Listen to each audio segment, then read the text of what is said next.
Thank you, Right Honorable Speaker. Honorable Speaker, just before I raise my procedural issue, allow me just 30 seconds to make a quick reaction to your communication. As a lawyer myself who went through law school and eventually LDC, I know there is a huge outcry from students. One, at the point of entry into LDC. Leaving LDC is another hurdle altogether. And then eventually, resultantly, after leaving LDC, enrollment is even more convoluted. And so students are always crying out to policymakers, to us as leaders, to assist them. I'm glad the Attorney General says he's going to bring a statement in response to these queries. I would like to implore him to capture all these different elements, not just LDC, but also at the point of enrollment. I'm sure Attorney General, you've gotten so many complaints, and so students are stuck. It's not a statement. No, I only asked him to bring the letter authorizing LDC to ensure that all these students are recruited.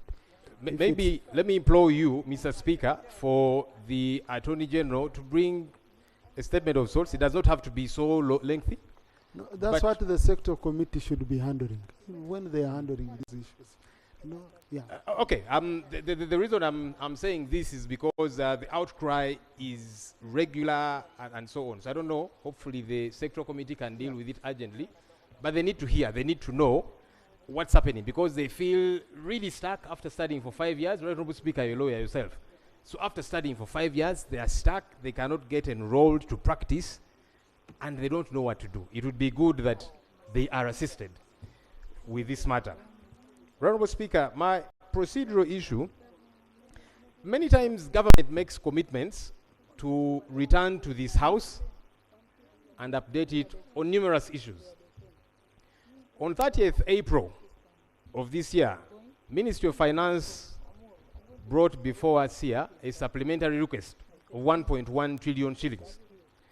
Embedded therein was 578 billion shillings for Day Biopharma. It's a factory that is intending to manufacture vaccines and other medicines. Honorable Speaker, some of us opposed this supplementary request for two major reasons. Government was saying they would like to rescue this company, which is heavily indebted, by buying shares. We said, okay, so you want to buy shares into this company. What's the worth of the company?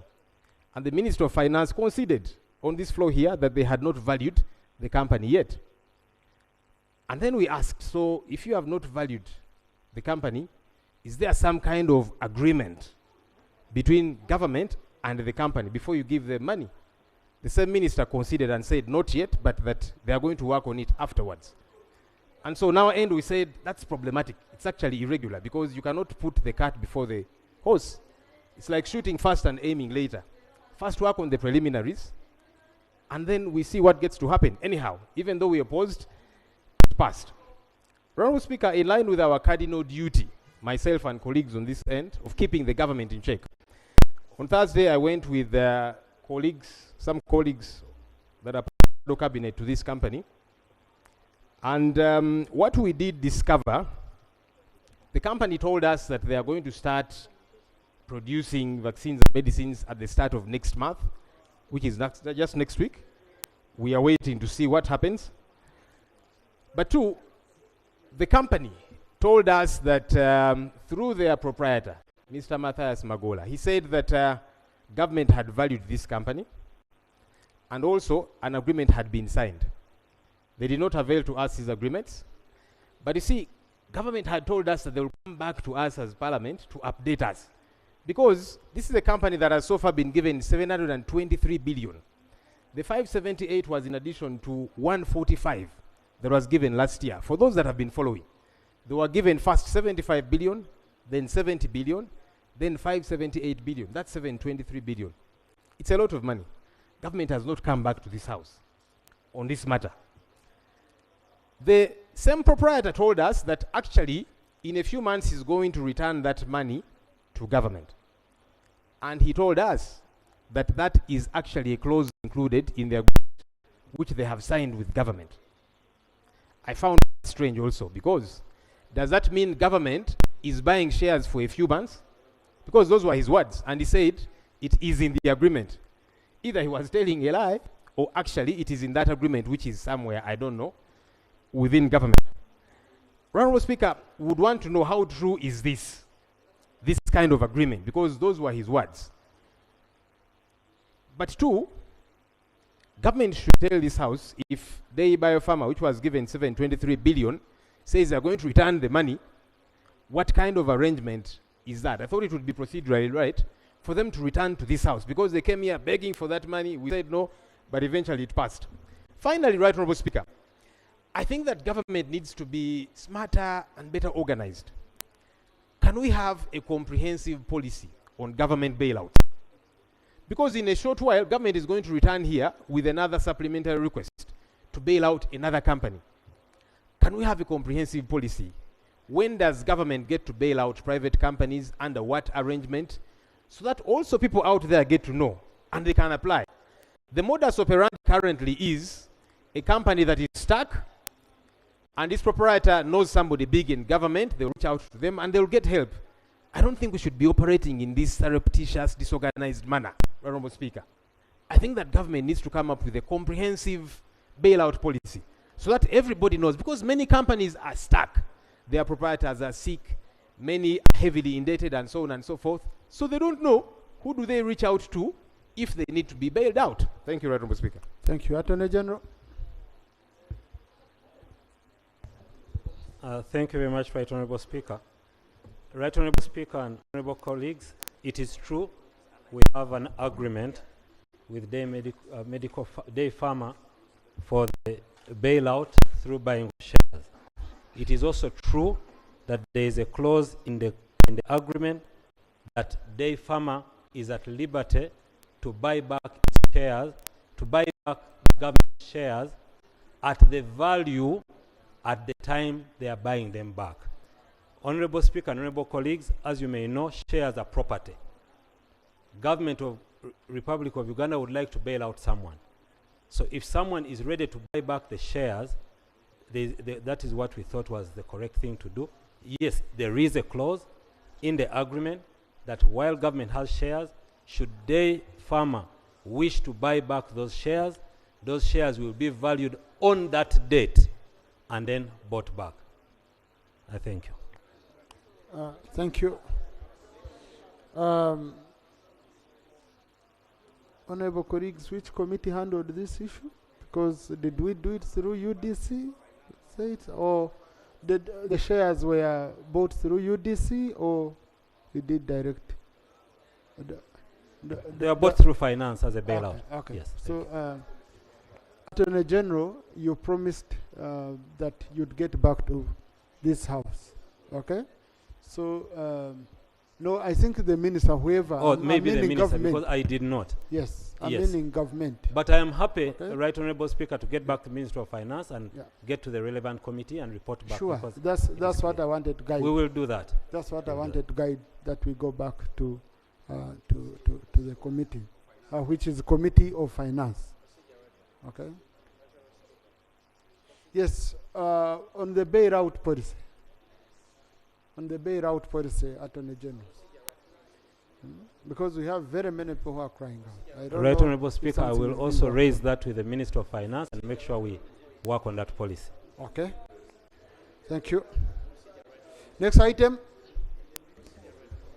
Item 3 on the order paper, statements by ministers on 1, the commemoration of the International Day for Old Persons due on 1st October 2024. Minister of State for the Elderly. Thank you, Mr. Speaker and the colleagues. Honorable Speaker, I want to lay on table the statement to Parliament on commemoration of the International Day for Older Persons on 1st October. I lay. Right Honorable Speaker. Honorable Minister, 10 minutes strictly, so Yes. you summarize it. Okay. Right Honorable Speaker, the United Nations has designated the 1st October as the International Day for Older Persons. and Uganda has been celebrating it since 1998. Every 1st October, Uganda joins the rest of the world to commemorate this day. It uses it to review what has been going on. Right Honorable Speaker, on this day, we are looking at the population of the older person. The UN, as of now, has 761 million older persons. By 2047, the population will be 2.1 million older persons. Recently, we carried out the counting throughout the country. And Right Honorable Speaker, the older persons are now 2.3 million people. Right Honorable Speaker,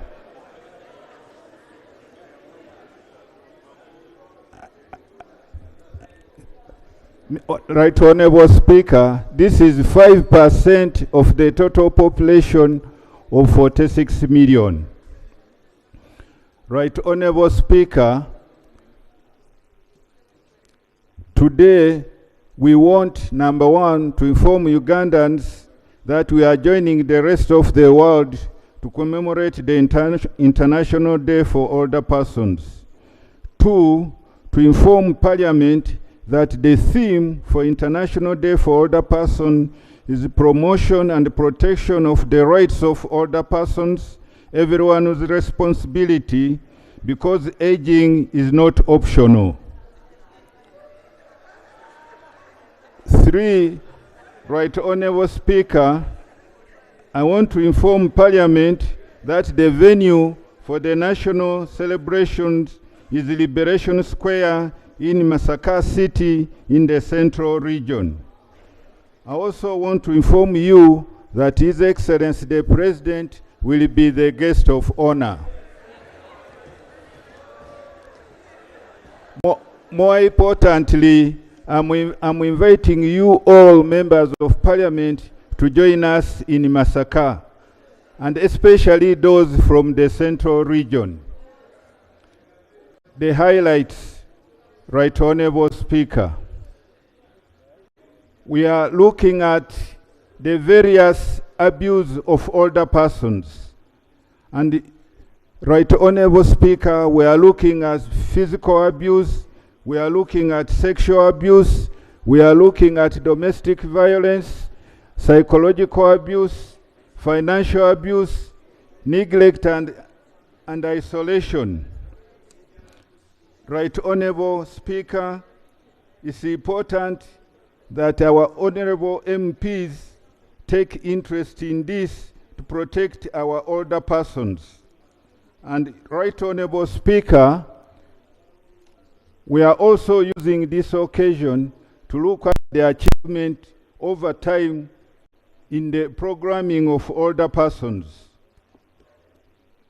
Number one, the government has been putting some budget to the older persons. As we talk now, we have the special enterprise grant for older persons, where we are funding 9,932 older persons engaged in small enterprises across 181 local governments. The distribution of enterprises across the various sectors reflects programs of promoting diverse economic activities. Two, Right Honorable Speaker, the SAGE program, which is for older persons who are 8 and above, as we talk now, we are assisting 307,123 older persons aged 80 years and above. Each of these people gets 25,000 shillings per month, and we normally pay every 3 months so that it makes more sense to them and they can budget for it.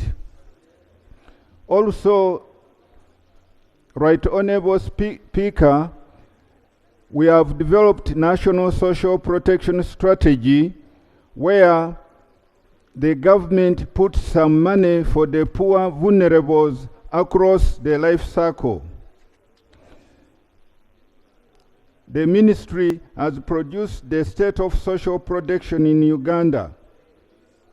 With support from development partners, the ministry has developed a maiden social protection in Uganda, and we look at it as a means for people who are actually vulnerable.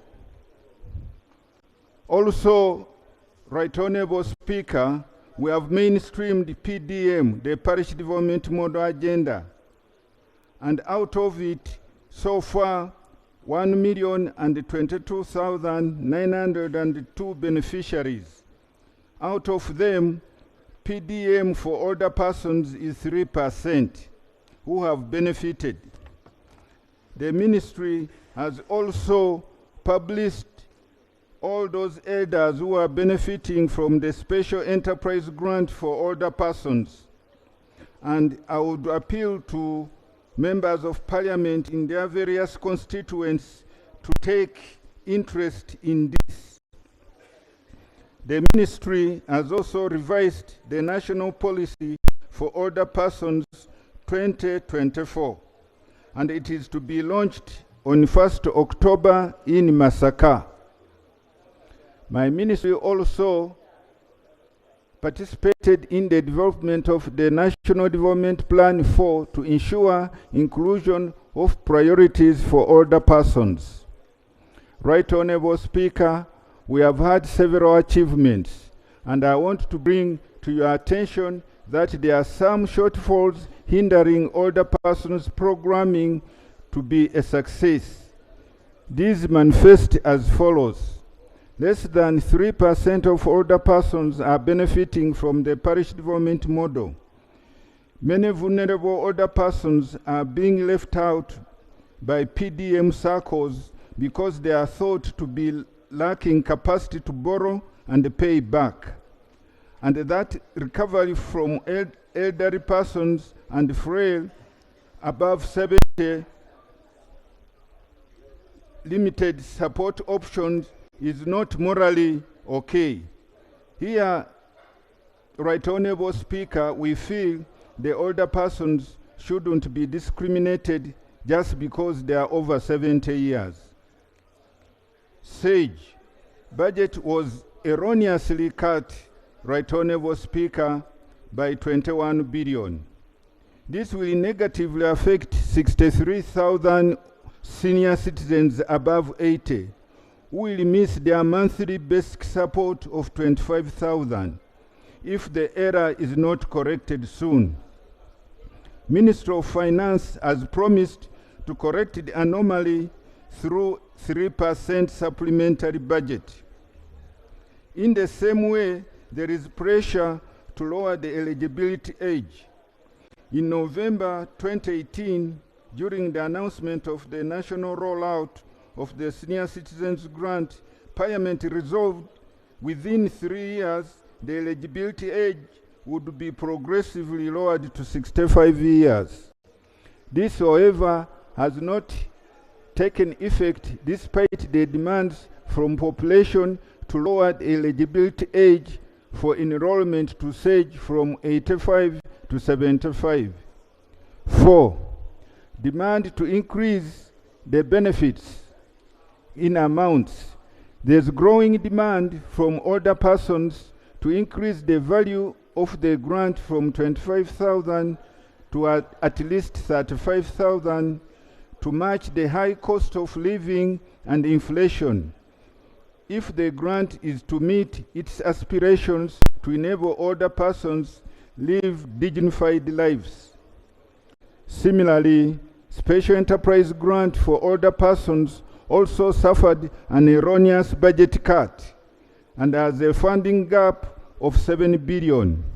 This grant was initiated to help government older persons vulnerable who are 60 to 79 years through group enterprises. Delayed initiation of older person-related courses for professional service delivery. Colleagues, all government universities are expected to develop courses in geriatrics and social gerontology to handle the emerging challenges associated with increasing life expectancy. My ministry commits to send reminders to Ministry of Education and the Ministry of Health to guide universities on how to fast-track these courses so as to address the challenges of limited workforce to deliver specialized geriatric and social gerontology. Limited intergenerational dividends, with the young generations failing to appreciate the guidance and the wisdom of the older persons due to the modernity and influence of the Western culture, remains a challenge. As agreed before, Ministry of Gender, Labour and Social Development, in the process of working with the Attorney General to enrich the Older Persons Bill principles to restore values and respect for elders in service delivery points and other aspects. Lack of specialized homes for older persons without alternative care. Though in principle, government does not promote institutional care, it has been observed that as we promote compulsory education for children and due to rapid rural-urban migration, older persons' care in rural areas has been compromised. Monitoring reports by Ministry of Gender, Labour and Social Development show that many homes are being established by private sector to handle older person care due to weakened family support system as a result of busy schedules of work amidst high costs of hiring home care nurses. The ministry will work with Attorney General to ensure that homes for older persons are well regulated as it is being done for children's homes. Right Honourable Speaker and Honourable Members, there are more efforts that need to be prioritized to enhance the promotion of older persons' rights. These include encouraging of appropriate latrine technology for older persons, promotion of community social gerontology centers to offer care, treatment support services to older persons near their homes, piloting of medical insurance schemes among older persons to mitigate the high cases of ill health and pain therapy, promoting decent and dignified aging, promotion of herbal medicine and the training of lower level workers and social workers in geriatrics and social gerontology for improved care on older persons, creating awareness about the dangers of abuse of older persons' rights, encouraging older persons to report cases of rights abuse and encourage peer support among older persons,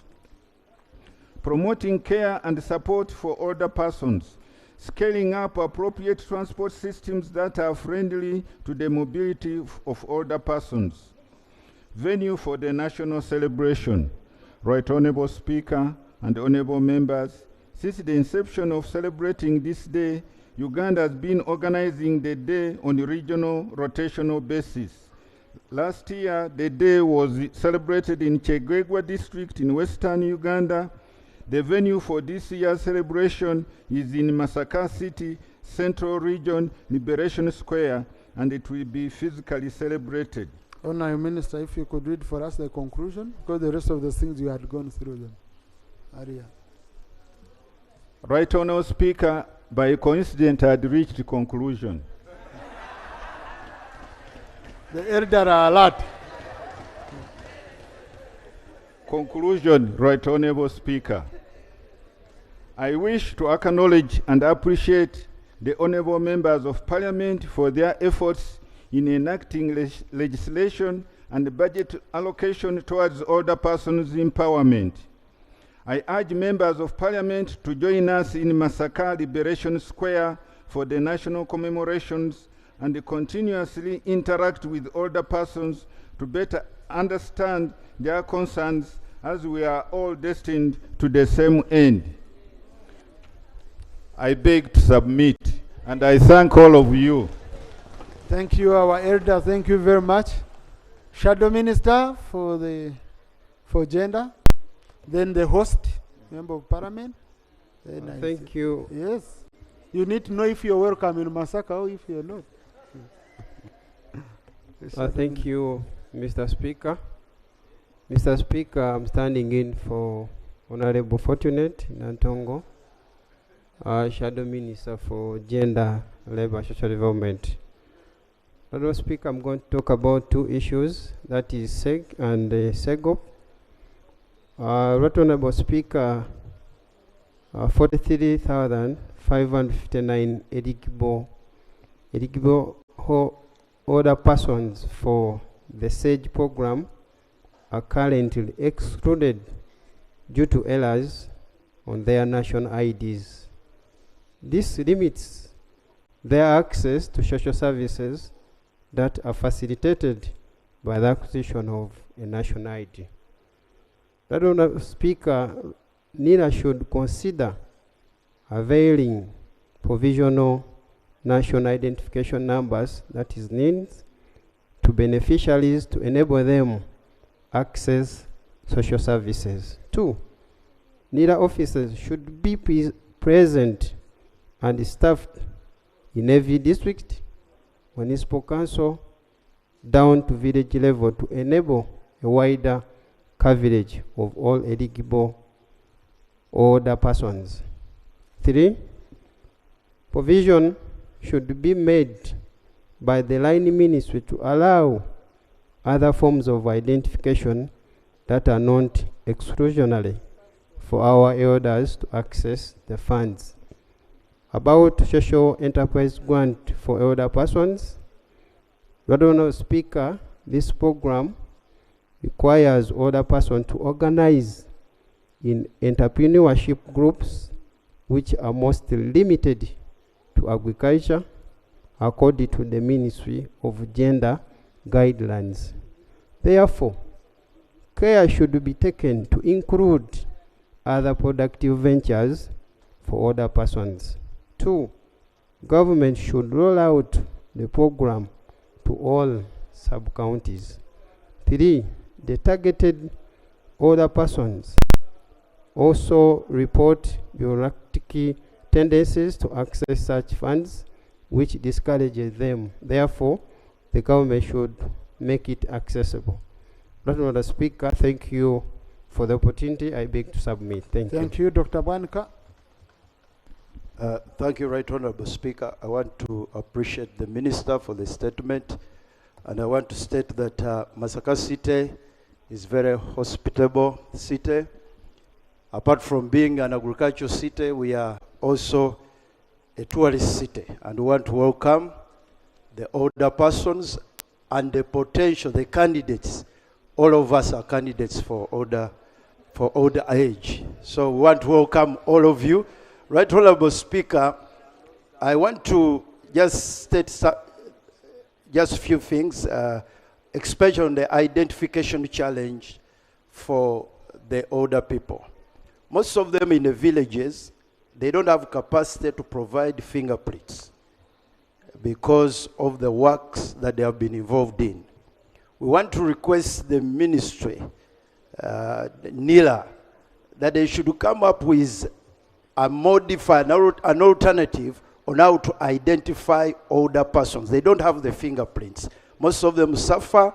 They cannot access services because of lack of fingerprints. And Right Honorable Speaker, the UN definition for older persons is 60 years. In Uganda, we are still at 80. An older person cannot access these benefits until you are 80.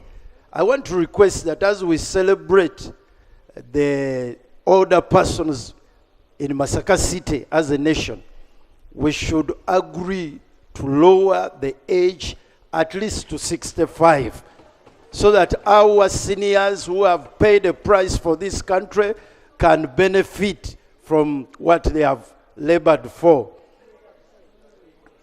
Information, Right Honorable Speaker. Allow me to give.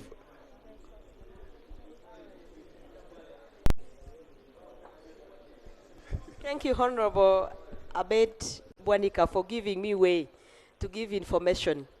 In reference to the age of the older persons that Uganda is supporting as a country, I would like to bring an information on this floor that my Committee of Equal Opportunities had a report and had recommended for lowering the age up to 70. It was approved by this parliament.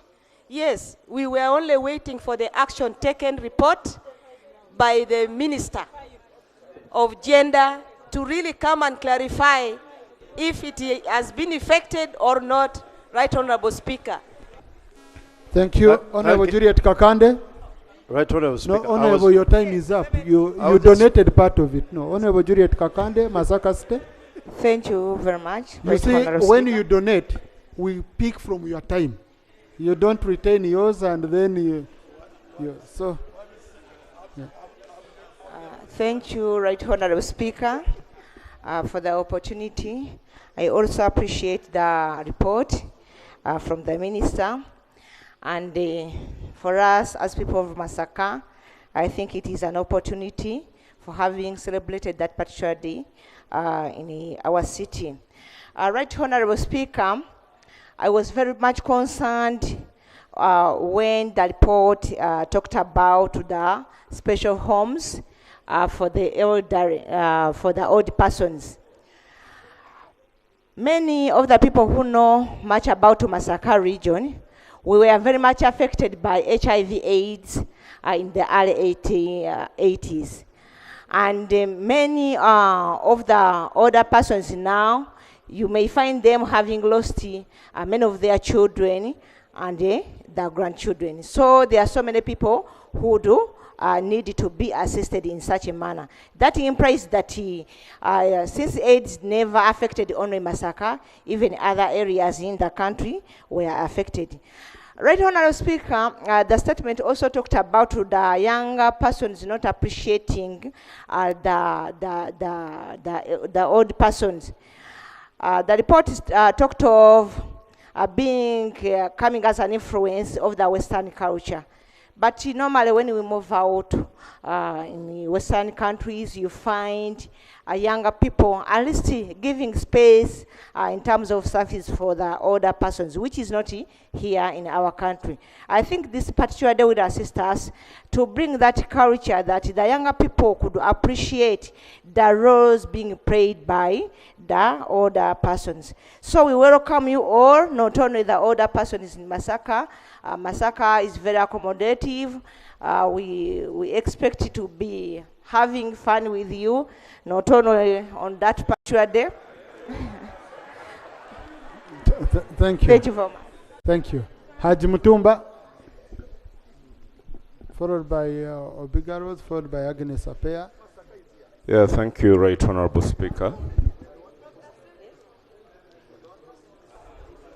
And Rauben. Right Honorable Speaker. I'm looking for elders. I would also... Yeah, thank you so much, Right Honorable Speaker. Right Honorable Speaker, I would like to thank the Minister. I would like to thank the Minister for his statement, Right Honorable Speaker. Right Honorable Speaker, my concern is on the SAGE program. I would like to thank government for having effected that program in the country. But my concern is on the time. It is now 6 months since the elders in my district got money, this grant, the Social Action Program grant. It is now 6 months down the road without the beneficiaries getting their money. And then we are talking about, you know, looking after the welfare of the older persons. Most of the time, the older persons are sickly. They are going to hospitals. Right Honorable Speaker, when the government launches a program and it doesn't effect it well, we the political leaders become the financiers of these programs. Every other day you will get these elders in our homes, 20, 10 of them, coming for their monies, as if we are the government. But because they are sickly, you find yourself digging deep down in your pocket to help them go to the hospitals. So I want to appeal to government. One day I asked one of the leaders in the ministry, and we were told that they want this money to accumulate so that they can give a lump sum to these elders. But these elders, most of the time they have problems, they are sick.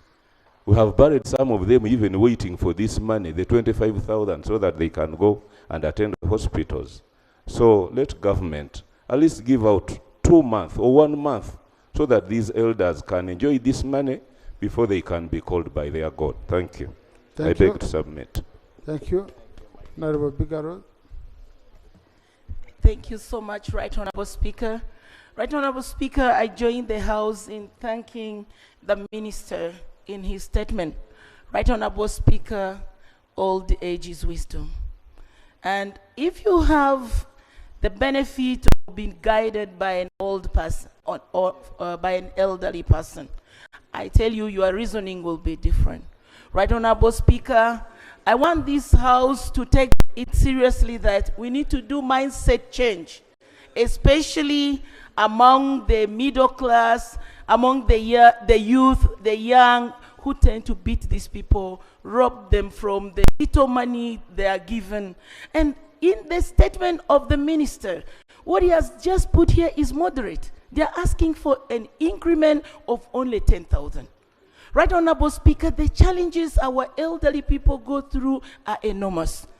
Right Honorable Speaker, with the little money, you will find many grandchildren gathered around them. So giving them the 35,000 is not too much. We'll be, as a House, asking and accruing for more blessing. And I will want to thank Masaka. After you hosting, I know the Honorable Minister will take this to Terego and will be glad to host the elderly. Thank you. Thank you. Honorable Ape Agnes. Thank you very much, Right Honorable Speaker, and for considering us the elders.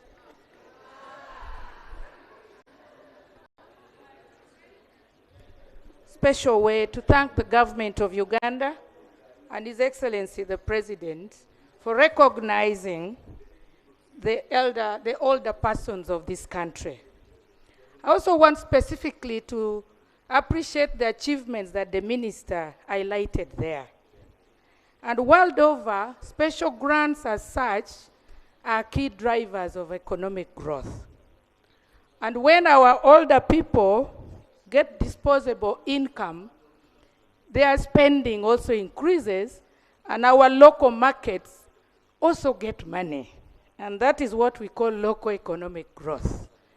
So if we think the 25,000, or even if we are asking just for 35, is not a big deal, I would like to explore my colleagues in the Ministry of Finance that even if your pen is so sharp, you cannot go and cut a budget of 25,000 for an old woman in a Molata district. Even if that cutting is really fun, you cannot go and cut that special interest group's budget. And Right Honorable, this issue of budget cuts, I would really like to request our colleagues that the special interest groups in this country, including persons with disability, if you do not, I don't want to say curse, but if we want to really run a country that is going to be beneficial for all of us, then we need to be cognizant that these are people who live amongst us. We know their challenges, and I'm glad my minister said all of us are getting there. Remember that tomorrow you'll be them, and they will cut that 25,000 or wait for 6 months from your only source of income. I would like to end, Right Honorable, that if it was a runner's cut, Ministry of Finance should really make a statement here. We are in the second quarter of the financial year. And from that statement, it looks like that money is still missing. I sit in the budget committee.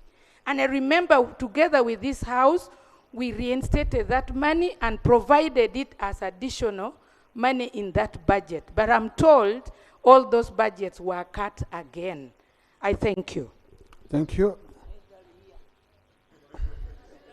Hadarau Desinjiro, Honorable Mshemeza.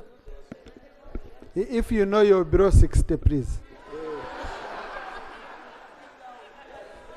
Honorable Rauben. Thank you, Right Honorable Speaker, for recognizing us, the elderly. Right Honorable Speaker, I would also want to thank the Minister for his statement. Right Honorable Speaker, one of my issues on the SAGE. Right Honorable Speaker, when they were issuing the identity cards we have, there were some errors on the elderly people. Others were registered very, very young age compared to their real age. I have an example in my constituency in Sinjiro West, where actually a young brother is benefiting from SAGE and the elder brother is not benefiting. And it is very expensive for these older people to go through these legal requirements, sharing affidavits, going to gazetting and this. So I would request the Minister to look into this issue. Since we are going to start registration of new identity cards, make sure you assist your brothers and your sisters. Second, Right Honorable Speaker, I would also propose that if someone retires, should qualify to be an elderly.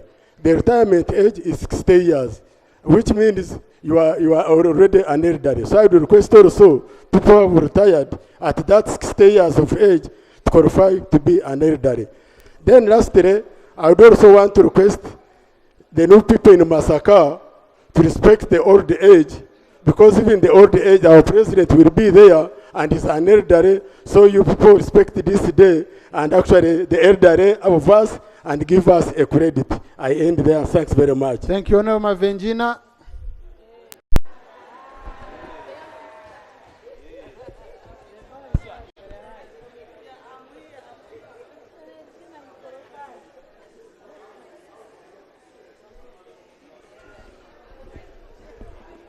Thank you very much, Right Honorable Speaker. I would like to thank my minister for presenting our paper about the National Day celebration for the older persons. Thank you very much, Honorable Minister. Honorable Speaker, I would like to take this opportunity in a very special way to thank all the colleague members of Parliament for the high respect they always accord to us older persons. We always enjoy working in this Parliament because of the treatment they give us. They have always treated us very, very nicely.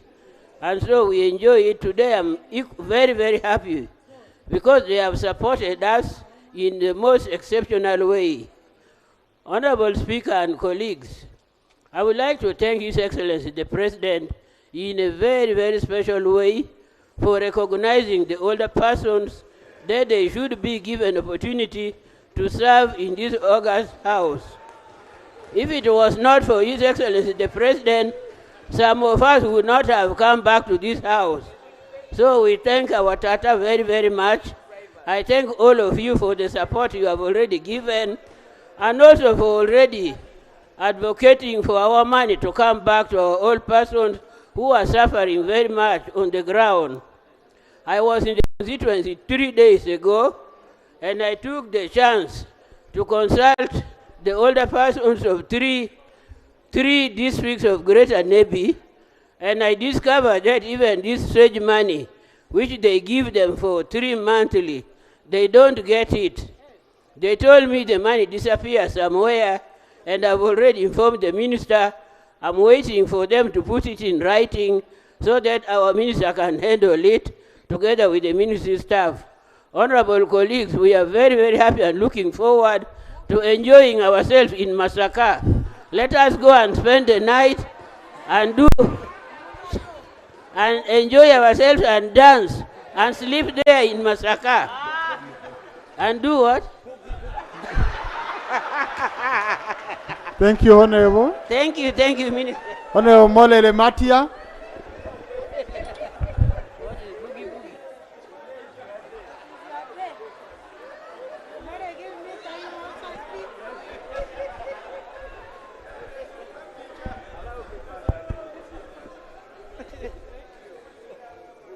Thank you very much, Speaker, to give me this opportunity.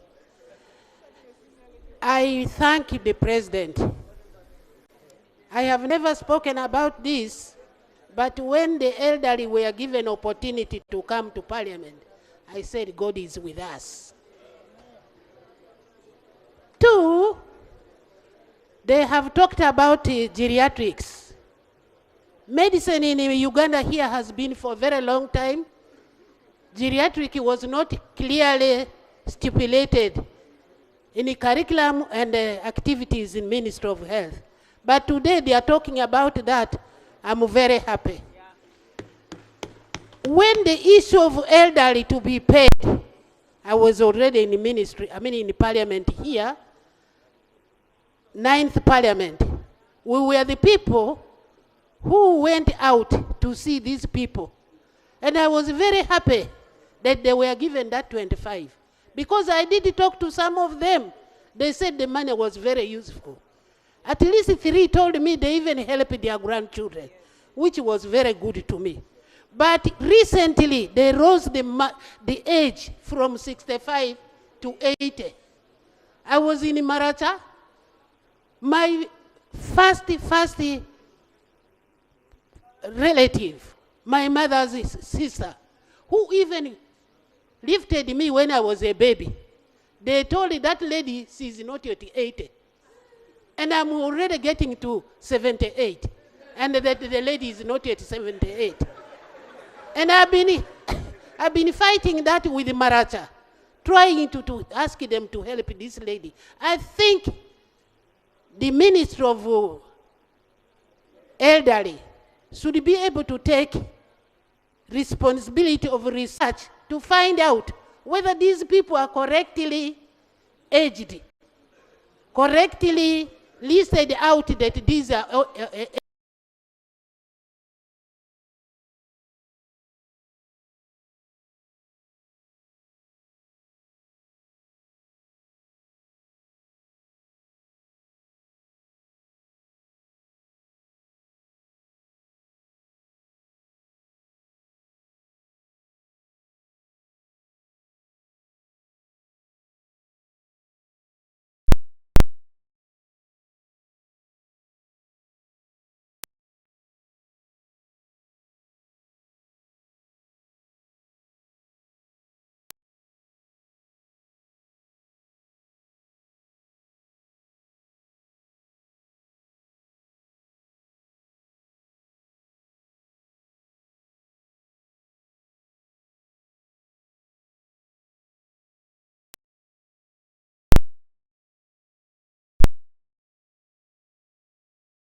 point I want to bring in here in this is that if there was more funding, the celebrations like it happens for other celebrations like the NRM Day, Independence Day, where we can have a national celebration venue, but also in the other districts there could also be celebration so that our elderly people can come out and they feel good.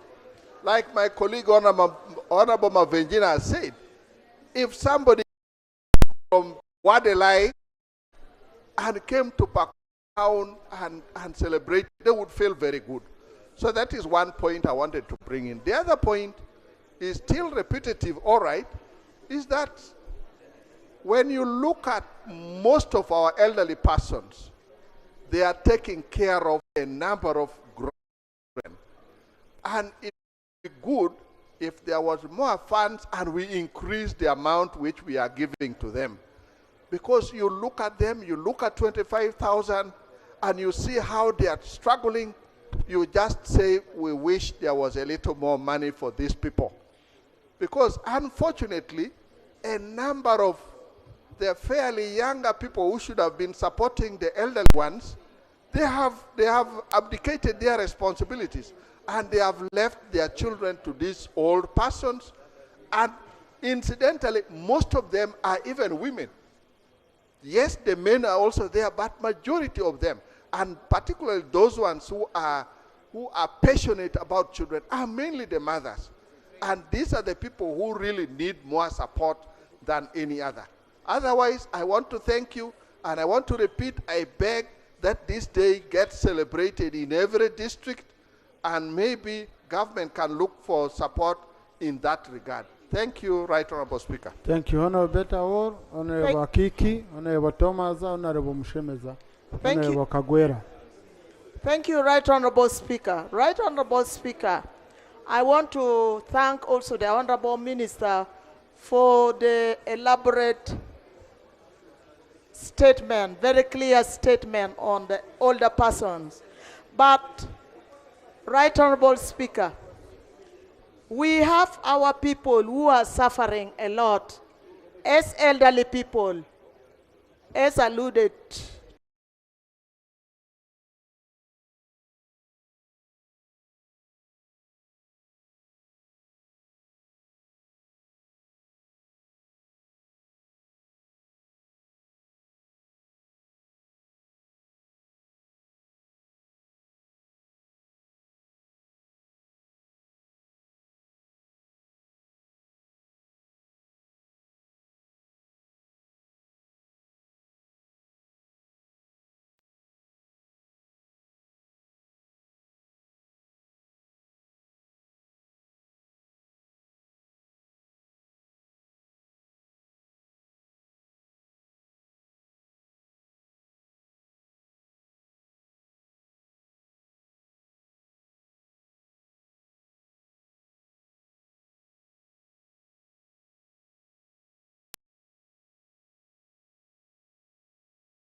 All these elderly people who have not been registered, even the honorable, the hands, sometimes their hands have fingerprints, it cannot be captured. So we should do something to make sure that all these people are considered.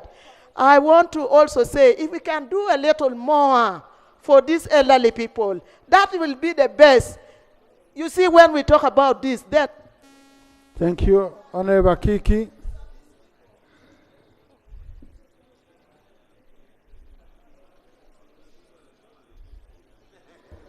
Thanks so much, Right Honorable Speaker.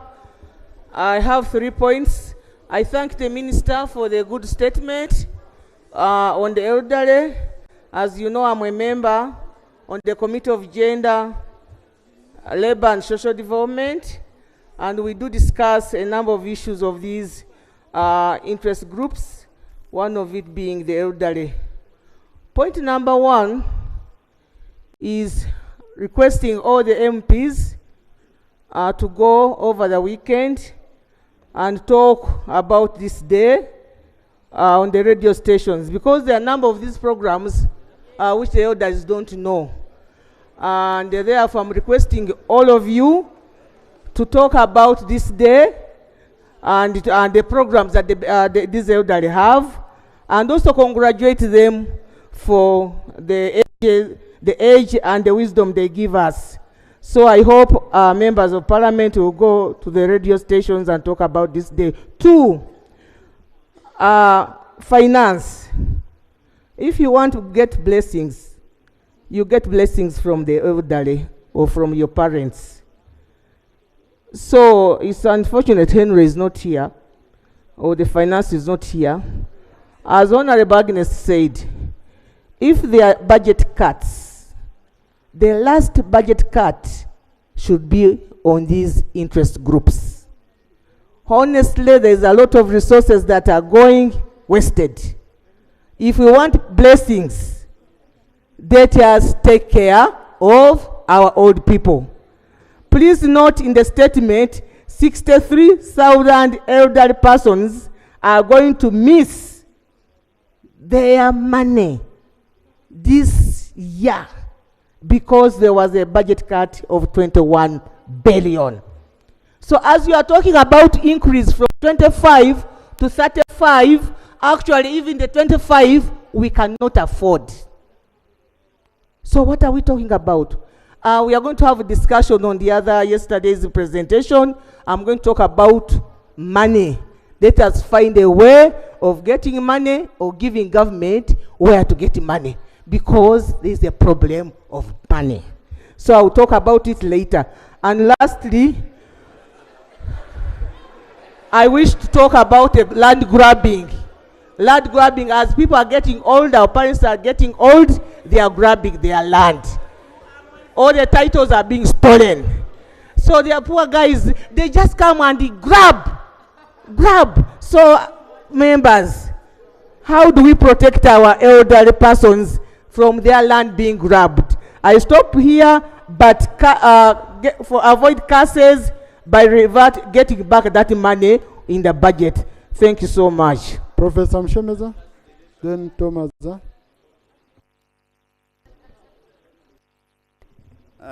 Thank you, Right Honourable Speaker. I also join colleagues thanking the Minister for his statement. You know, when you clock 60, I made 60 this year. I know Honourable Nsamba thinks I'm 52 because of the sports, but I'm 60. Any additional years you get, you thank God. I was looking around in this house to see who were with us when we were making the 1995 Constitution. I could only see Honorable Mavenjina. So when I tell some of my colleagues that I'm enjoying my future, you understand what I'm talking about. You know, so we really want to join the people of Masaka, and we shall take up the challenge to come and enjoy with you. But there are certain concerns I have observed with the elderly.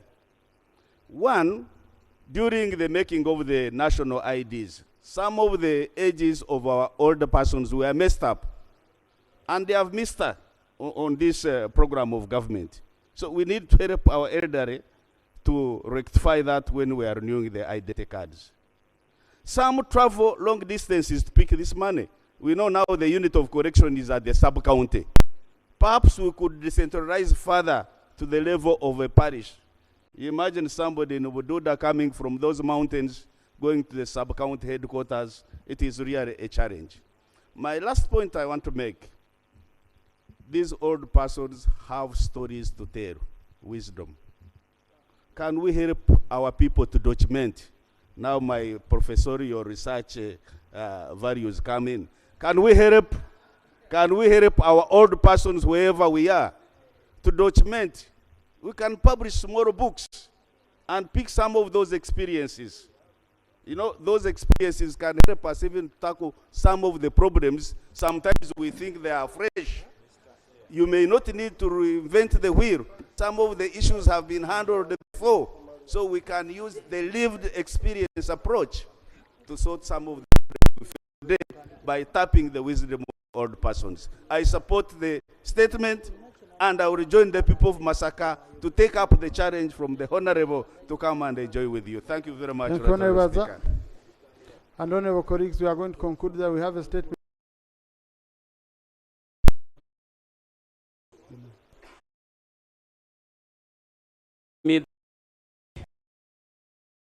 As I talk, I'm 62.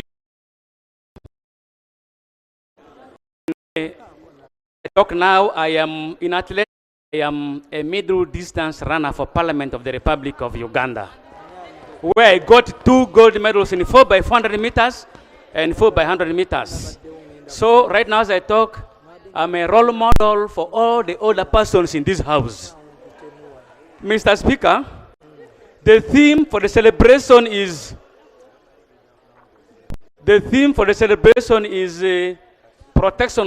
promotion and protection of older persons. Dear members, can we go all out and protect and defend the older persons from people who are embezzling their pensions. They are pensioners. They are pensioners, and they have not got their gratuity, others have not got their pensions, and they are all dying away. They have not got even their benefits. And added on that is the fact that younger people normally want them to die quickly so that they can take over their resources. And this is what's happening down in the rural areas. So may we protect them. And I want to thank the government and affirmative action for including them for programs like Myoga, PDM, and programs. And lastly, Mr. Speaker, it's our role to make these older persons be active by telling them to walk, to jog. Let them walk, let them jog so that they can avoid non-communicable diseases. You go to Europe, you find even a Muzungu who is over 17 years old running, jogging, and this makes them even stronger and they take time to die. Thank you very much, Mr. Speaker. Thank you. Congratulations, Honorable Minister. We wish you the best on your celebrations. Next item. Item 3.2, statement on the status update on disasters in the country. Honorable Minister for Disaster Preparedness. I think I've seen it's too detailed. I don't know how you're going to summarize it so that we have time for debate. Right, Honorable Speaker, I can promise you less than minutes to summarize the paper. Thank you. Honorable Speaker, allow me begin with an update on your directive that we should hold a meeting, an interministerial meeting that was chaired by the Right Honorable First Deputy Prime Minister, Right Honorable Rebecca Kadaga, that took place this morning. And we tackled quite a number of issues and mainly focused on the long-term mitigations to the disasters across the country. And we also resolved in the meeting that we'll be having an interministerial meeting every 2 months. And we also agreed to visit Kasese and ascertain some of the facts on ground. Right Honorable Speaker, allow me begin by laying on table the National Disaster Risk Management Plan. I beg to lay. Right Honorable Speaker,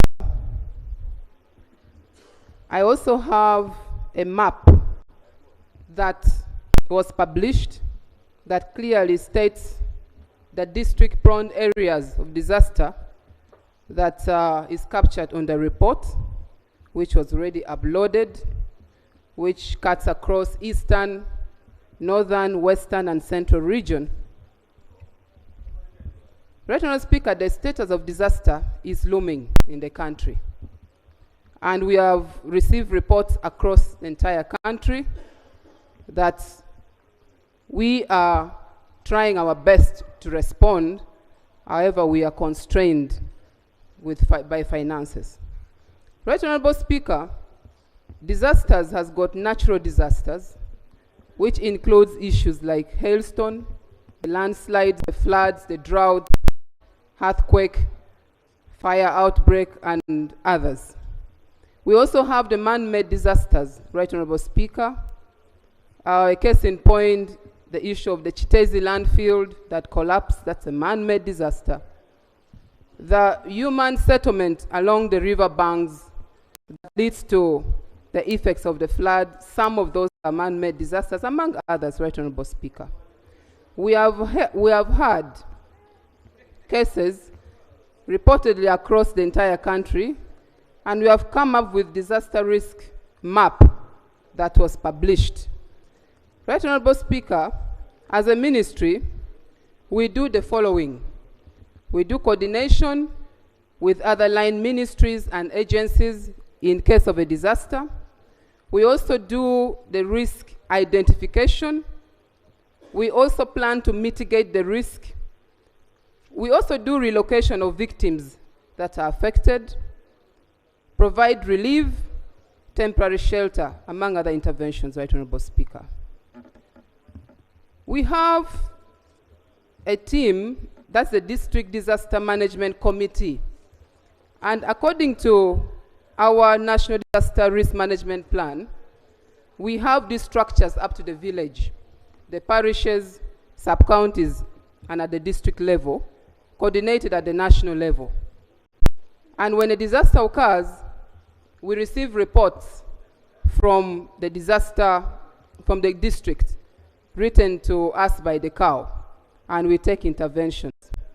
That's when we plan to either offer relief items or coordinate with other agencies like Ministry of Agriculture, Ministry of Works and Transport, Ministry of Tourism, Health, and also other agencies like Uganda Red Cross Society, the UN agencies, the non-governmental organizations, the army, the police, to see how to intervene in case of a disaster. Right, Honorable Speaker, the issue of preparedness is where this House needs to be intentional. We need earth-moving equipments, early warning indicators to be provided. The early warning indicators, equipment, systems help us in not using our eyesight to analyze, but using technology that help us to be prepared to prevent disasters from occurring. We also need equipment that can be decentralized, Right Honorable Speaker, not at the national level, but the plan that I have laid on table looks at having equipment decentralized across the entire country. In case of a disaster, we are able to respond rapidly and on time. We also need training of our personnel as we carry on our interventions. But particularly, Right Honorable Speaker, we must have intentional funding of the budget under Ministry for Disaster. This financial year, Right Honorable Speaker, we allocated 18 billion shillings. But if you look at the issues that, the cases that come across, we are unable to provide our response as it is planned based on the money that is allocated. But also the access to contingency fund has been slow. When we request for this support, Right Honorable Speaker, we need it to be expedited for us to be able to respond on time. What we have been doing, Right Honorable Speaker, is we've conducted trainings of our actors across the entire districts so they are ready to respond. And we have done this concurrently with the support of the Army, and I want to thank the CDF for being very supportive in this. We have also done provision of relief items and non-relief items to the different districts. And as I speak to you now, Right Honorable Speaker, I still have a long list of requests for relief. And my intention is to provide those reliefs as fast as possible if the available funds are there. Right Honorable Speaker, also through the President, he has always provided support to the injured victims of disaster, 1 million shillings, and 5 million shillings to the deceased families. And today, before I came to the House, I was just disseminating the money for Kasese that will be delivered any time from now. Right Honorable Speaker, all this that I have said, the answers lies in this House to be deliberate on the funding for disaster so that we can be able to be more prepared and be more responsive, and we'll be able to do that. Conclusively, Right Honorable Speaker, the Ministry for Disaster Preparedness is committed to ensuring that the entire country is protected from the hazards and provision of service delivery on time. I thank you. Thank you, Honourable Minister. I'll start with Kasese. Atkins. Let me start with the Shadow Minister, followed by Kasese. Thank you, Right Honourable Speaker and the Honorable Minister for sharing with us. And I'm very happy to have heard about your emphasis on long-term mitigation of the causes of these disasters, because it is already on record that 70% of the disasters are environment related.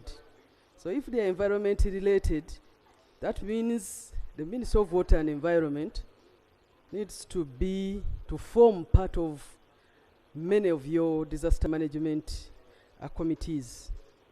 Right, Honorable Speaker, it is therefore very important that at this moment we expedite the establishment of the Disaster Management Bill or Act, because the plan alone may not bring in regulations to help us deal with this big elephant. The Act would stipulate the preparedness part of it, and that is where we would be able to reduce on the occurrence of of the disasters. Otherwise, too much emphasis on emergency response may not, that money may not really be enough. And so our newly established minister will request that you liaise with the responsible stakeholders to have the disaster management bill tabled. Much of the earlier efforts are in place, and I know we can move very fast on this. Right, Honorable Speaker, early warning now is very important. It is unfortunate that at this moment in time, when disasters are becoming common, the Uganda National Meteorological Authority was swallowed up. And that is the exact reason why we wanted it to remain intact, such that they are able to give us information for the different sectors. Otherwise, if it is swallowed by the Ministry of Environment, the other early warning for agriculture, for defense, for aviation becomes difficult. And now what happens is that Prime Minister's office has established its own mechanisms, early warning mechanisms. Ministry of Environment, Defense has its own mechanism, Civil Aviation has its own mechanism, and I think that one end will mean that we shall not have early warning. But use of early warning has challenges, because even when you ask members here how many have had the weather forecasts and used them, you find that it is very difficult for members to access and make use of such information. Right, Honorable Minister, Right, Honorable Speaker, the committee that goes to respond to some of these mechanisms needs to go with items that help us build the resilience of some of these communities. For example, a school cannot always be losing a rooftop, and you go to help it this year, another financial year, and when you look at the school, no trees have ever been planted around the building. So we pray that at least the minister, with your composition, you go with people who can advise on, for example, tree seedlings that can serve as windbreakers, and then give some advice. You find that some of the infrastructure is placed in a wrong, they are placed wrongly, and you wonder what would happen if strong winds came. So such advice can be got from the team that you go with. And so, other than giving partial or blankets, we request that you also move with tree seedlings to some of these affected areas, especially schools and other institutions. And then the communities can also get some advisory messages, like places in flat areas but are surrounded by hills are prone to strong winds. So what do we do? The way we advise farmers in such places needs to be shared. And so, Right Honorable Speaker, this is the right time to intensify the sittings of the district environment committees, such that they are able to foretell that in for example, a month to come, there is likelihood of a disaster in this other line. So let's wake up our environment committees, because some districts even don't know which people form these committees.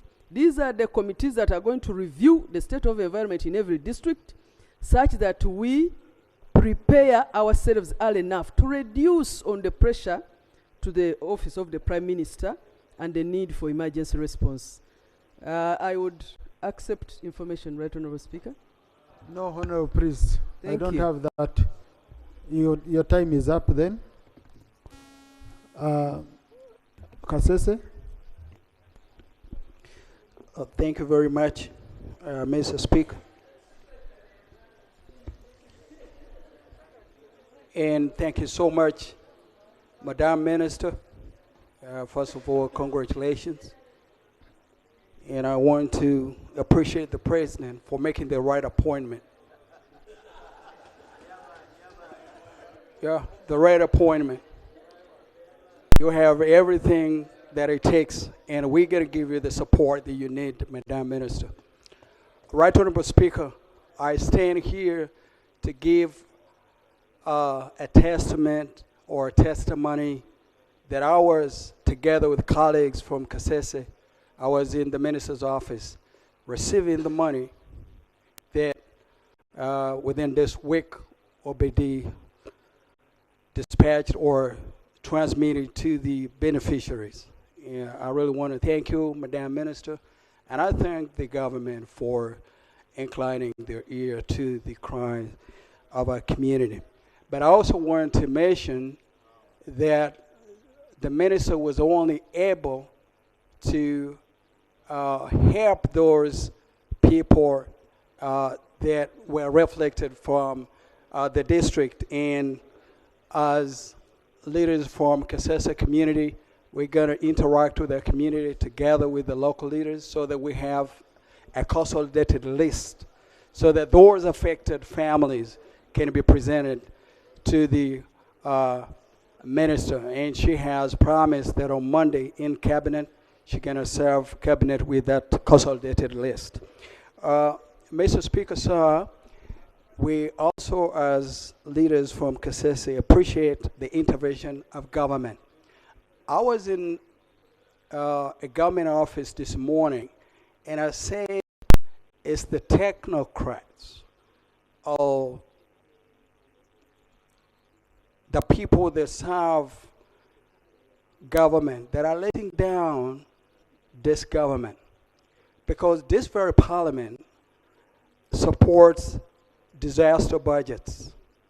And we don't do the disaster ourselves or the interventions ourselves. The relevant ministries do. But there are a lot of monies that are transmitted to communities or districts that never do the job or the intended purpose. And we have agreed with the minister that we're going to support her, especially in pursuing audit for money or value for money. Because this very parliament has already transmitted a lot of support to address disaster segments, but we keep just around the same sort of disasters. Very lastly, Mr. Speaker, sir, I'm happy with now the focus of government, that we will put aside knee-jerk interventions and want to look at sustainability or sustainment for the future, so that we reduce or scale down a loss of lives or massive destruction of property. As I see it grown, Mr. Speaker, I really want to appreciate you, and I look forward to seeing the minister back in the Kasese community. But I also want to encourage everybody that I think it's not enough. If you want to address a community problem. Thank you. Honorable Madoy Isaac and Honorable Babiku and Honorable Rocky and Honorable Lilian Papar. Hello. Right Honorable Speaker, I want to thank the Minister for the report, for the presentation. I come from the famous Ududa, an area which is actually, if you use the local language, the mother of all disasters. And here we have always presented our case as a region, But here we are, every year we get problems. I want to inform colleagues here that while the ministry or Prime Minister has good intentions, there is a need for the whole collective intervention. Interministerial, like my colleague said, all the front must face disaster. We have a problem whereby things are done in half meal. In our area, particularly where I come from, people have been moved like to Nambutie, others moved to Kiliandongo, but then where they go, there's no preparedness whatever to settle them. As I talk right now in Bunambutie, they are in waterlogged areas. No food supplies, no tents. The tents which are there is only one. And moreover, the families, all the children are stranded. So we are saying that I think there's a need to create a fund that will meet some of these challenges. And we want to look at the policy which we have been given to us, that disaster risk management plan. This plan is barely based at the center. It should be decentralized because the people who are affected are actually at the district level. The capacity should be built at that level. The committees that have been set at the district are actually, they are not facilitated. They are just there watching also situations as the Prime Minister also watches. So in my view, I would feel that this should be handled at the district, if not at the regional level. For us in Mount Elgon region, we have demanded that they should be given a full ministry, if not a regional ministry, call it whatever station, whatever the name, so that our people are served immediately. But otherwise, as we stand, we are like also in a disaster enthroned. The Prime Minister's office is given a mandate, but handles issues solely alone. Minister of Agriculture is not there. Water is not there. We have got education. For example, right now, our schools are closed. The infrastructure roads are also damaged. When you go to there, they say go to the Prime Minister's office. So in such a situation, our request is let there be a serious national concern to manage disasters in this country, because they seem to be that they are here to stay with us. Thanks so much. Thank you. Honorable Babiko. Thank you so much, Right Honorable Speaker, for the opportunity. I want to thank my sister for the comprehensive report. Right Honorable Speaker and colleagues, my concern is about preparedness, because we are leaning more on management of the disasters. And this calls for multi-sectoral approaches. For example, the issues of health, roads, we need to tackle them at the sector base. Therefore, I'll request that government supports all the ministries to handle the issue of preparedness, because disaster ministry only coordinates. It does not do the nitty-gritties. Therefore, unless we handle that, we may be putting pressure on this ministry, but it may not yield what we need. To Right Honorable Speaker, we have decentralized structures. For example, we have the district disaster committee at the district level, but it only comes in to provide information, data on the disasters happening. They cannot act for even emergency requests. A house has collapsed, hailstorm has come, they cannot even provide a shelter. I will propose we need to provide some percentage of money to be decentralized for handling emergencies. Minus that, it is only Red Cross handling this matter, and that's why we lose our people, because we don't have immediate rescues. Lastly, Right Honorable Speaker, yesterday I talked about the issue of the bill. Because we have been preparing for the disaster bill, it has never come to the House. The disaster plan will never be functionalized effectively unless we have this bill brought here, so that we shall have the national disaster law. Thank you so much. Thank you, Honorable Rocky.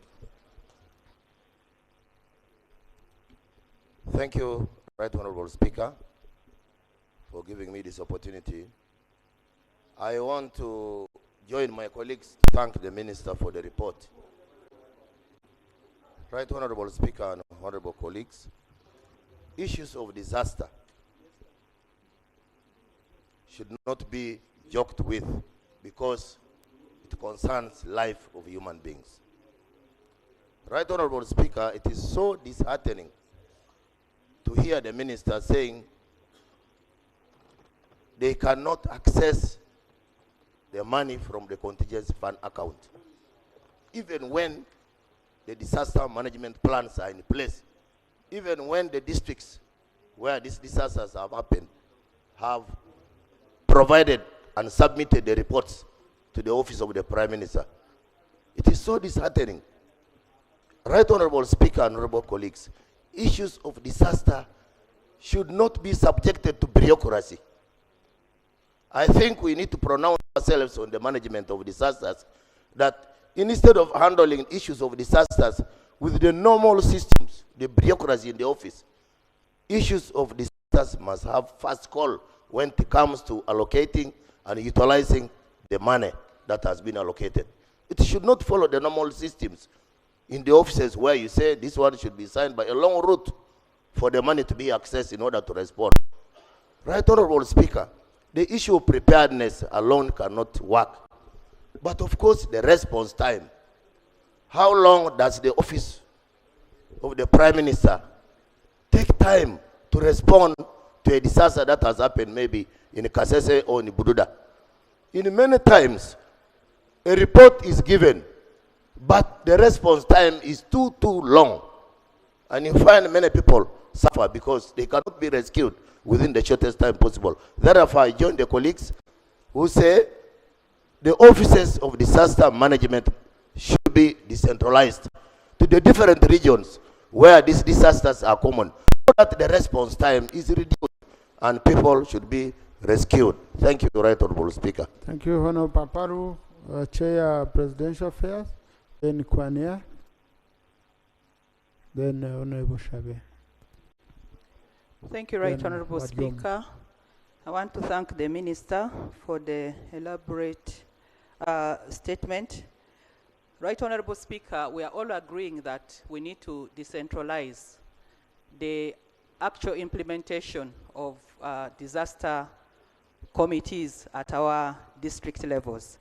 The establishment is there, but of course without funds. Right Honorable Speaker, the local governments collect revenues. When the ministry is releasing the budget call circular, normally they don't allocate an area where the local governments can put money to manage disasters. So I want to suggest that going forward, when the Ministry of Finance is issuing the budget call circular, they should put a percentage where the local governments can allocate their NTRs to manage disasters within their areas. Response is very important, and the timeliness is very key. And at times it saves, and it is not even costly when response is timely. Right Honorable Speaker, I've been working with the NGOs all my life, and at times it doesn't take so much if response is timely. The areas where we host refugees in West Nile used to be disaster-prone areas, but with the coming of NGOs, with the timeliness, with the knowledge and capacity of the people who are actually affected themselves, these things can be managed at a low cost. As government, we have all seen and agreed that for us, any disaster, even in our village, has to be managed by the Office of Prime Minister. It takes time, and at times the response never comes. I also want to say this, that the Office of Prime Minister or the Ministry of Disaster now. Honorable Chair Presidential Affairs. Thank you very much, Right Honorable Speaker. Colleagues, disasters are indeed a disaster to our country, and they take all sorts of forms: floods, droughts, wildfires, climate change effects, and what have you.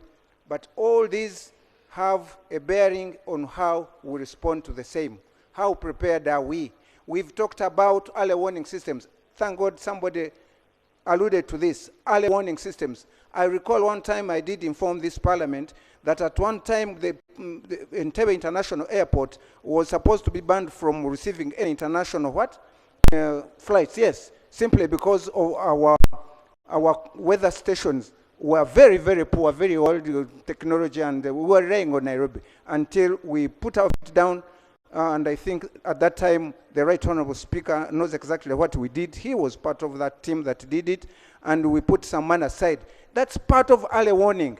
The moment people are warned early enough, they are given enough education, reliable education, the disasters will have very little effect on our communities. But the moment we don't do that, that's when, for instance, if a disaster falls in Sahara Desert, it has no effect. It's not even a disaster because people's livelihoods are not affected because there are no people there anyway. You get me? So this is something that we should be looking at. We should be funding. We should be looking for more money, and we should also be able to put in place a law.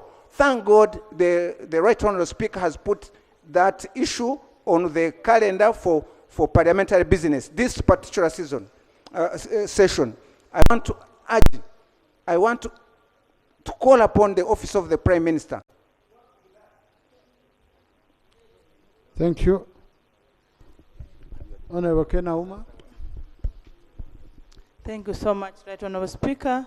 I want to thank my sister, Honourable Abe Lillian, for a very elaborative report.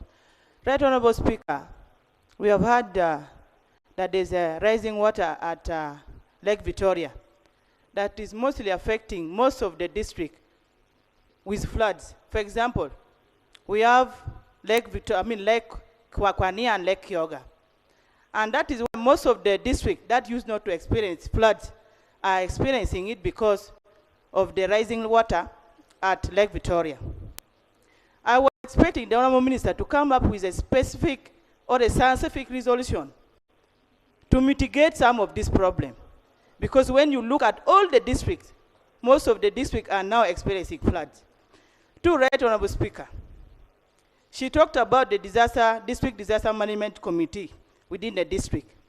Several times we have written, my district of Kwania have written several times to the ministry concerning the people who are affected by floods, and we have never had any response from the ministry.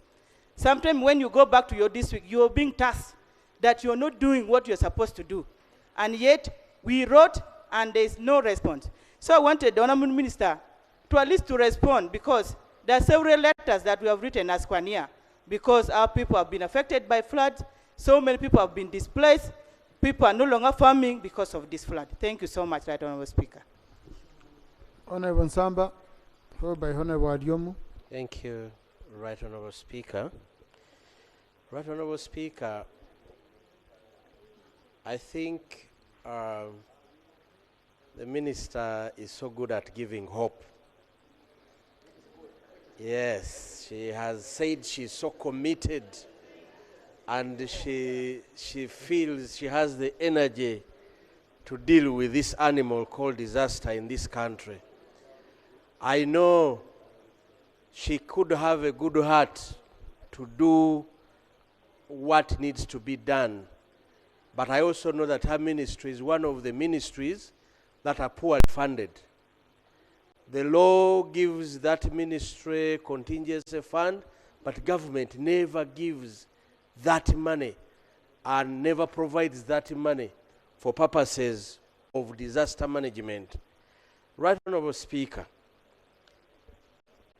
the issue of managing emergencies cannot be handled at ministry and we can sit here and say we will provide timely responses when emergencies strike. Right Honourable Speaker, I keep asking myself, an emergency has happened at a school, a government school. Why would the Ministry of Education fail to respond to that? Why? Can't this be decentralized at least to the level of a ministry so that we know Now we are going in October, right, Honorable Speaker? The rains are going to come, roads are going to break down. But Honorable Samba, that's how it was. The money, Minister of Education had that money. It was taken away to disaster preparedness. So this is, yeah, switch on. Switch on. That's the unfortunate bit, right, Honorable Speaker, for whatever happened. Otherwise, right, Honorable Speaker, a school broke down, the hailstone took the roof of a school, a government school in my constituency. It was holiday time in September. Time for starting this, the new term was forthcoming. There was no response from government. Government only responded after 1 year to send iron sheets. The question is, Prime Minister's office, the question is, in their own thinking, where were children going during this entire period? So I really want to think, we need to get serious about these matters. Let every ministry handle their own disasters.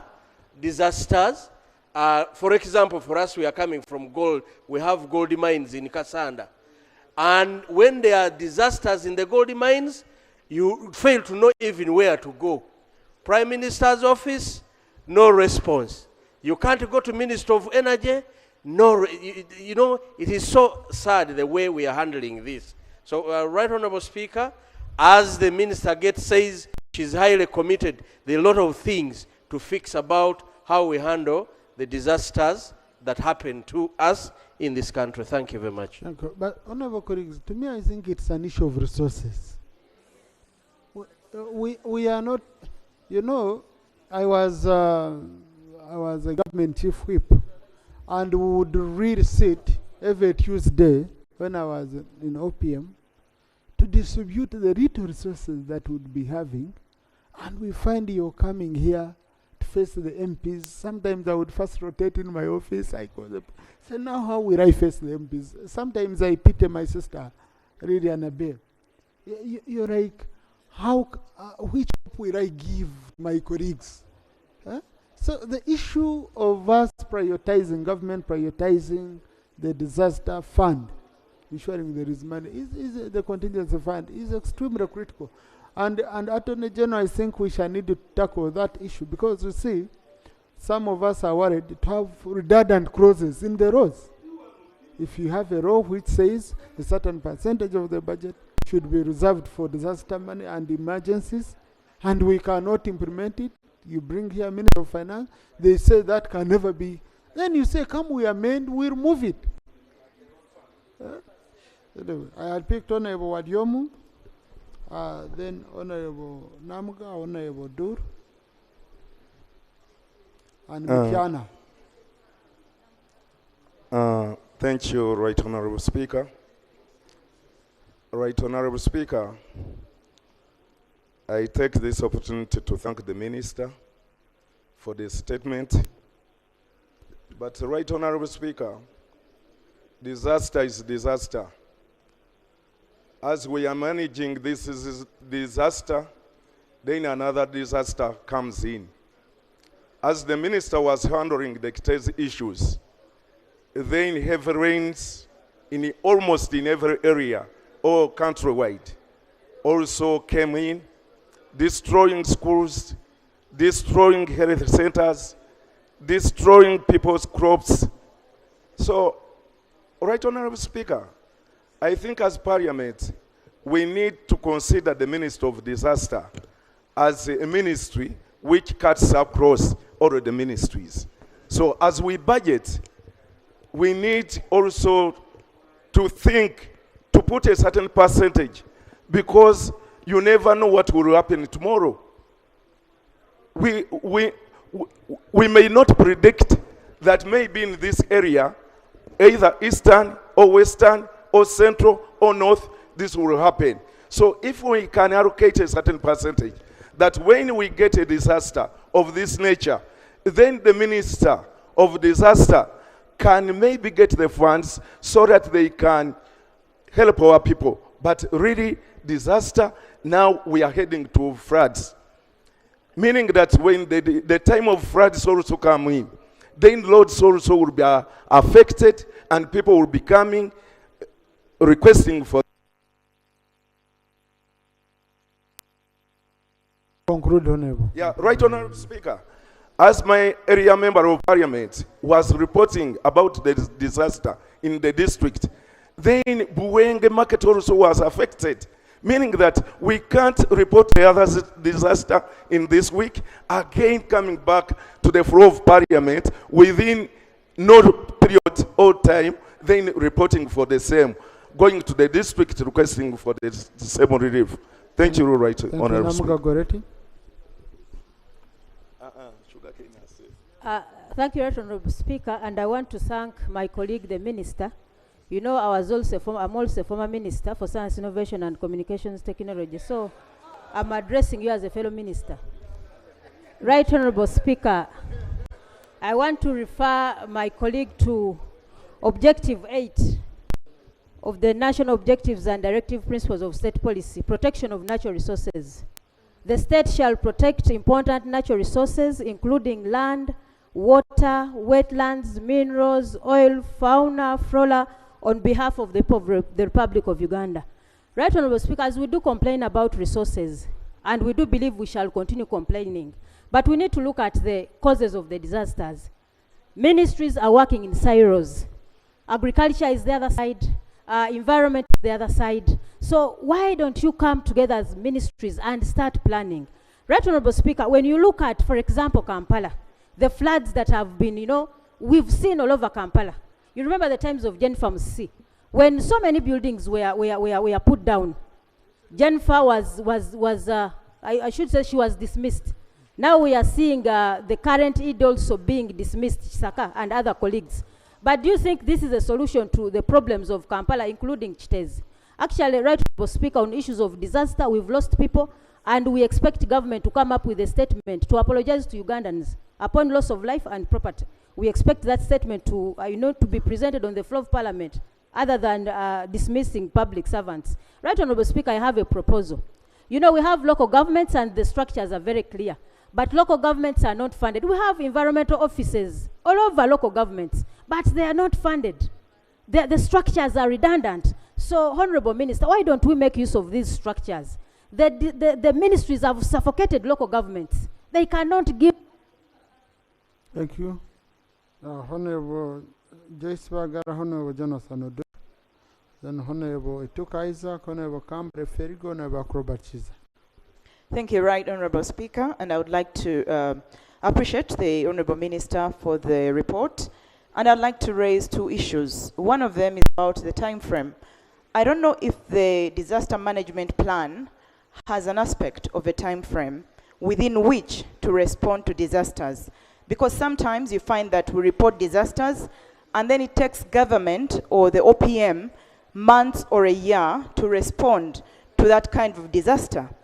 I reported here last year about 80 houses and 2 schools that were destroyed, and it is only one school that has gotten support, and that is just this month.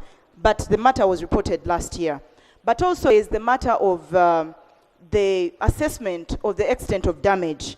Because when there's disaster, sometimes there's loss of life, there's loss of property, there's loss of plantations, and you find that the OPM is quick to send maybe beans or posho instead of prioritizing life and those that are injured. I would like to think it should be the other way around. While it is important to provide food, while it's important to, but people, if they lose shelter, in most cases, they burden the local council leaders, especially LC1 chairpersons, because that's where the people run to get shelter.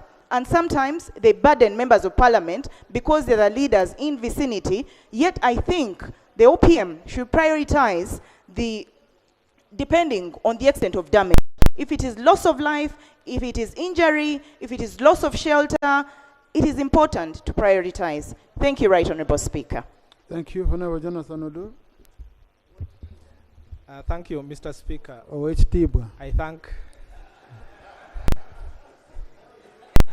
I thank the Minister for the statement. I have 3 brief issues. The first one, in the statement of the Minister, I'd expected her to provide to this House details of what is available. And for example, it say if you have an issue with your school, This is our standard reaction. We are able to provide iron sheets. We are able to provide these items so that the members can know. Secondly, if it's institutional, what other options do we have? So I think that is an area where the minister can improve. Secondly, I wanted to inquire and propose at the same time. Under Article 209, the UPDF has a role in managing disasters in this country. World over, whenever a country is faced with such severe disaster, it is the army they call upon to help. So we should build a capacity of UPDF to specifically react. And you know the army, it is about orders, timeliness, and yes, they obey. They act actually much quicker than the civilians. Even the procurement and everything else, they are able to. I will allow you to give info. Let me conclude, then I allow you information. So that is the first point I wanted, that let's invest and build the capacity of UPDF to be able to do that. The third point, which reinforces what the Honorable Joyce Bagala talked about and many colleagues, it is about when you respond to a disaster. One time in my area, I think in the 10th Parliament, I had made a request here, and we wanted some planting materials and etc. They delivered groundnuts much late, I think 6 or 7 months. And people waited at the sub-county from 8 o'clock for the groundnuts. When just conclude. They were giving like 1 kilogram a cup. People ate the groundnuts on the way. When they are reaching home, they had already finished the groundnuts. So the timeliness and how you deliver should actually be taken into consideration. Thank you very much. Thank you. Honorable.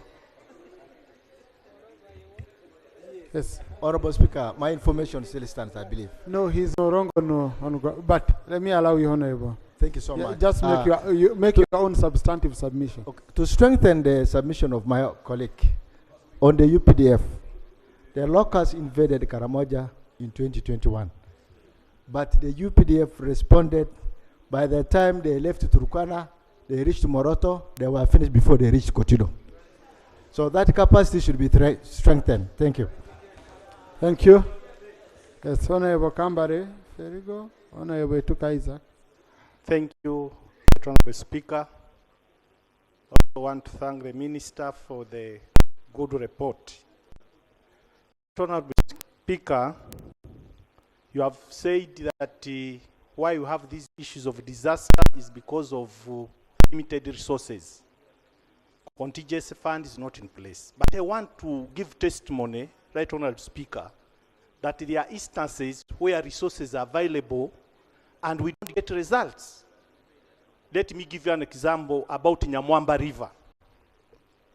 Right Honorable Speaker, Nyamwamba River, we secured fund from Egyptian government, $2.7 million to work on Nyamwamba. That's around 10 billion Uganda shillings.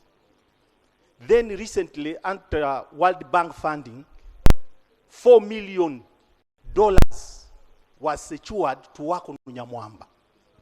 That's around 15 billion Uganda shillings. Despite that heavy expenditure, Right Honorable Speaker, people are still dying. When the $4 million was secured, what Ministry of Water and Environment did was to work on what they refer to as managing of catchment area, planting trees. Software activities, planting trees. Instead of looking at how to silt the river, instead of looking at how to buy an excavator so that in case of flooding, work is done to save people's lives and property, they are planting trees. $4 million wasted. Yeah, conclude, switch on and conclude, Honorable. Right Honorable Speaker, $2.7 million was spent on that river. After 2 months, everything was swept. Those guys came and worked on the river. They did not even consult on the right design. So you can imagine. So yes, man, we are not having money, but even in instances where we get money, money is not put to right use. We are still losing lives. We are still losing property on Nyamwamba River. So I want to urge Prime Minister's office that let them be vigilant. Some of our technicians are after making money. You can't direct money on software activities where there is loss of life. You can imagine we have spent 25 billion Uganda shillings on Nyamamba River, and up to now we are still talking about floods, people dying. So I request that dearly as Parliament, let's be serious. Whenever we get funding, let money be put to proper use so that we realize value for money. I beg to submit. Thank you, Honorable Tuka Isaac. Then Thank you very much, Right Honorable Speaker, for the opportunity. Right Honorable Speaker, I want to agree with my colleagues that the issue of funding for the Ministry of Disaster should really be looked into by this House. Because when you look at Annex 4 of the activities or the disaster reports from the various districts, you find that a lot deserves to be done. There are many things, there are many local governments suffering, but resources are not available. Secondly, Right Honorable Speaker, when you look at Annex 3, on page 28 of this, there's the list, comprehensive list of the detailed distribution of iron sheets to various institutions. And among that, Ulepi Secondary School featured. Just some 3 minutes ago, I called the head teacher of Ulepi Secondary School. Right Honorable Minister, these iron sheets have never reached Ulepi Secondary School. It is in your report, and it now gives for me a feeling that these iron sheets, where even the institutions are listed, they reach the rightful institutions. In fact, after here, I will request that I go with you so that I take these iron sheets of Ulepi Secondary School. I want to end by what Honorable Joyce hinted about the discriminatory response to disasters. Honorable Minister, there are cases where disasters are reported even 6, 7 months ago. Even for the case of Madiokolo, there were those which were reported almost 3 years ago. They have never been responded to. But you have some issues, some cases, and some places where a disaster is reported today, and the following day you find a lot of things being taken to that. So I think let us go against that discriminatory resource allocation. thank you, Honorable Acrobat Chiza. Thank you, Honorable Speaker, for the opportunity. I would like to join colleagues to thank the Minister for the good statement and also for the plan to visit Kasese. Honorable Minister, as you plan to visit Kasese, I want to request that you do consider visiting Bundibujo and Ntoroko. This season alone, out of the 27 sub-counties in Bundibujo, 17 have been hit by floods. And if you go to Ntoroko, like we are talking of River Nyamwamba, River Semuliki in Ntoroko is killing our people. As we talk now, people are being displaced. When you go to Bundibujo, we have River Chirumia.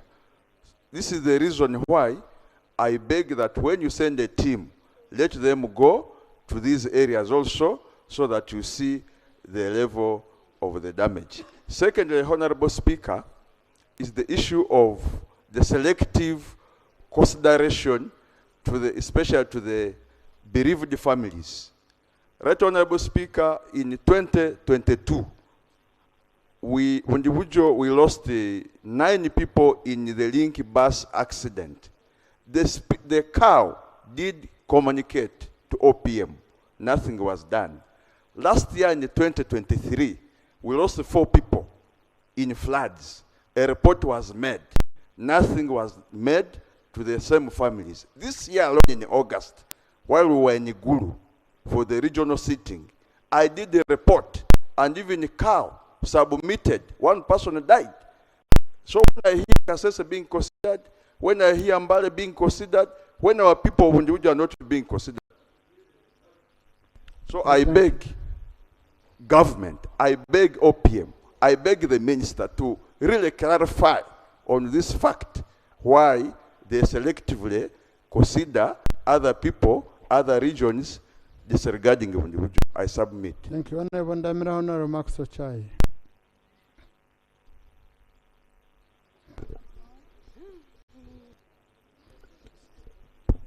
Thank you, Right Honourable Speaker. Right Honourable Speaker, allow me to add my voice to thank the Minister of Disaster for the statement she has made. Right Honourable Speaker, I want to really register my disappointment that I never saw Kigezi being mentioned. And I don't remember standing on this floor speaking any statement other than the floods that affect Kigezi.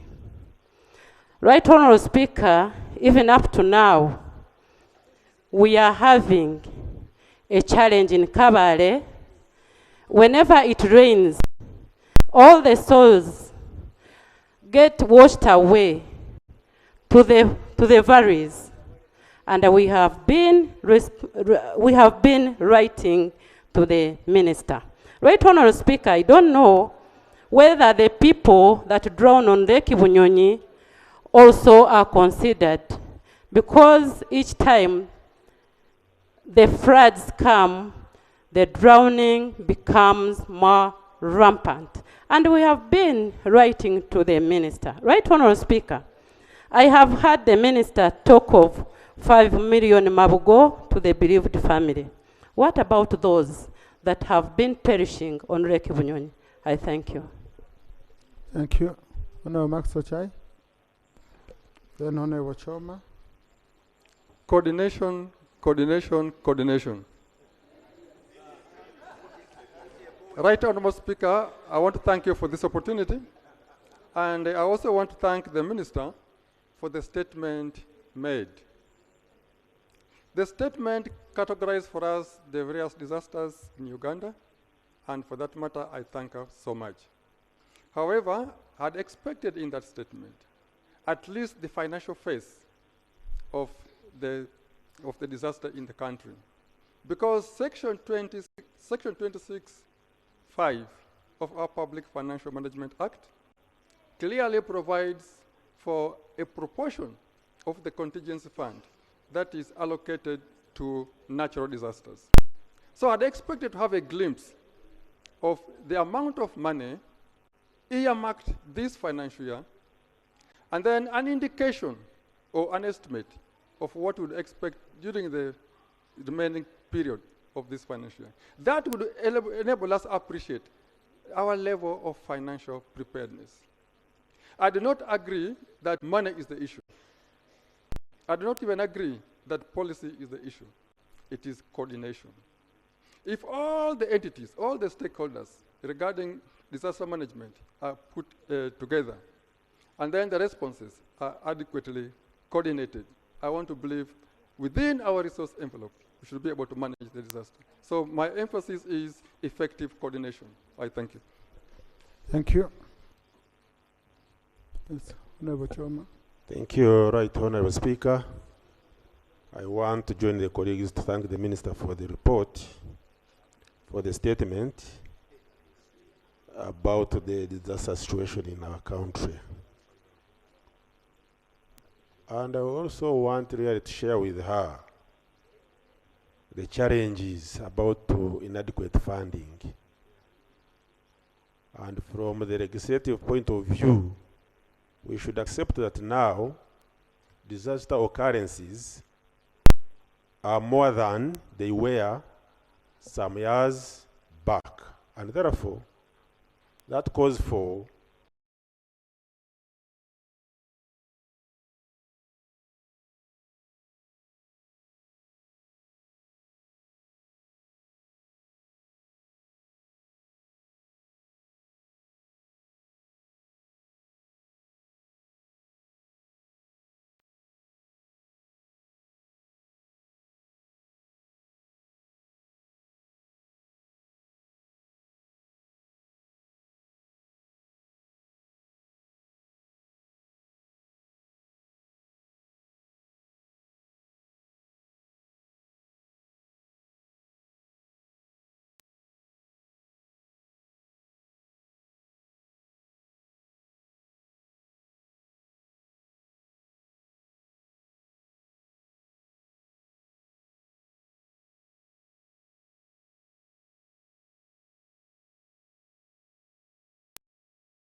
really pay much attention when it comes to budgeting, which we have started. I thank you, Right Honorable. Been singing the Ntoroko song. I don't see Remricha here, but there is youth for them. Thank you, Right Honorable Speaker. Honorable Speaker, first of all, allow me to extend my Followed by sincere Honorable gratitude. Chemongs, followed by Honorable Sarah Auti, and Honorable Santa. Honorable Speaker, I want to thank the President for deploying a very youthful minister in Honorable Abe Lilian to the docket of disaster preparedness. I am happy to say that her dedication and commitment is very inspiring. And I am also thrilled to see her working closely with the experienced Minister of Cabinet. As someone from Ntoroko, Honorable Speaker, I've experienced firsthand the impact of disaster in my community. Recently, 6 sub-counties were submerged, affecting at least 40,000 people who are facing displacement. However, Honorable Speaker, I want to report that there are very good developments that are taking place in Ntoroko. Honorable Speaker, recently the Ministry of Disaster coordinated a wonderful meeting of leaders and UN agencies. And I'm glad to report that this meeting was very successful and people are receiving the much needed assistance. Secondly, Honorable Speaker, I want to appreciate the new approach that the disaster docket is taking, that of finding lasting solutions. And I believe strongly that this can only be achieved, Honorable Speaker, if our friends in the academia help us and intervene. We need research-based, practical, and feasible solutions presented before government to implement. For example, Honorable Speaker, in our meeting, we were able to identify that the Foods and Agriculture Organization is doing a wonderful job in Ntoroko, the job of stabilizing the river banks to mitigate floods as a result of. I want to believe, Honorable Speaker, that with the new 2 approaches that the docket is taking, 1 of coordinating, 2 of finding lasting solutions, I believe, honorable members, if we support the docket, we shall have results. I thank you very much, and may God bless you. Thank you. Honorable Chemonges.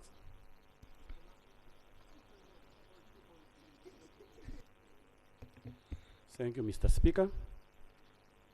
I am happy that our Minister Lilian today has given us a good report about disaster in our country. And we pray that it works with you because you seem to understand. Mr. Speaker, I have heard members complain on how government responds to disasters in our country. I am one of the most affected members. I remember in 2022, when my constituency was washed badly. I have families that up to now they are still homeless. One family actually was completely with the food, granaries, houses, everything. Another association that had planted seedlings, tree seedlings of over 30 million was all washed. And other people, we made a very good report as per procedure.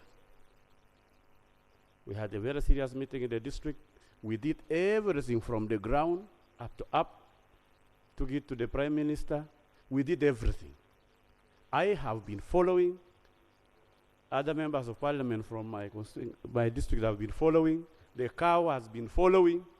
But I want to tell you, members, we got shocked until we actually quiet. We do not know whether the procedures that we know that should be followed when you are faced with a disaster have changed to other districts, or it is still the same to all of us? Conclude, Honorable. Let me conclude. From that time, I have had many other districts hit, and they have been helped. I don't know which formula they use. I think our minister, you need to guide us again on the new procedures, because this is not all happening in Queen. The entire survey have never received any response, except when you went there recently to Tenge. That's why I'm saying maybe. Thank you, Mr. Speaker. I pray that things change. Thank you. Honorable Sarah Goody. Thank you, Right Honorable Speaker. I want to thank the Minister for the information she has given us here. My concern is that to the Minister, there are other places that are constantly flooded every year.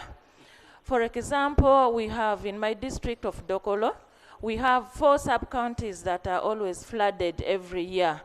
That is Agwara sub-county, Ukondul sub-county, Kwera sub-county, and Adeknino sub-county. Why don't we get a permanent solution to these places so that every year we don't look at wasting money on buying food or posho or beans and giving 2 cups to the displaced people? We look at a permanent solution so that these people can be permanently sorted and this money can be kept to handle other places. For example, if we can get land to put these people so that every year you get a solution for a district, then another year you look for other places to handle. I thank you. Honorable Santa Arum. Thank you, Right Honorable Speaker. Thank you, Right Honorable Speaker, for giving us this time to discuss disasters. Mr. Speaker, the minister in charge of this sector lacks money. The name of the ministry is preparedness, but how are we prepared financially, Mr. Speaker? So as a house, we have a duty to give money to this ministry to address all our concerns. For example, in Oyam, Right Honorable Speaker, disasters has affected all sectors, name it roads, agriculture, schools, and we have so many schools which the ministry has not yet responded to. Last week, Mr. Speaker, there were farmers who were affected seriously. Their crops were destroyed. The ponds, the fish were all let out because of flooding and heavy rains.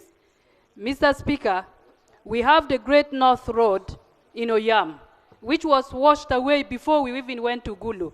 Up to now, the ministry in charge of that docket has not yet worked on that road, affecting the health centers, affecting every sector in the district, Mr. Speaker. We have written as a district, and I would like to urge the minister that please, we have seen on the list our name is not there. I will write again. We are requesting that let our name as a district also appear on the list of the districts to be considered, Right Honorable Speaker. I want to thank you for this opportunity.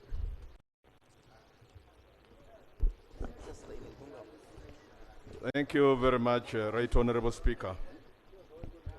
Let me join colleagues to thank the Minister for the brief statement.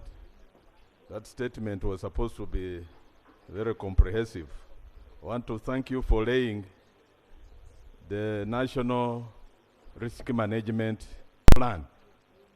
But I wish you also remember to bring the other book that was released in 2021, January.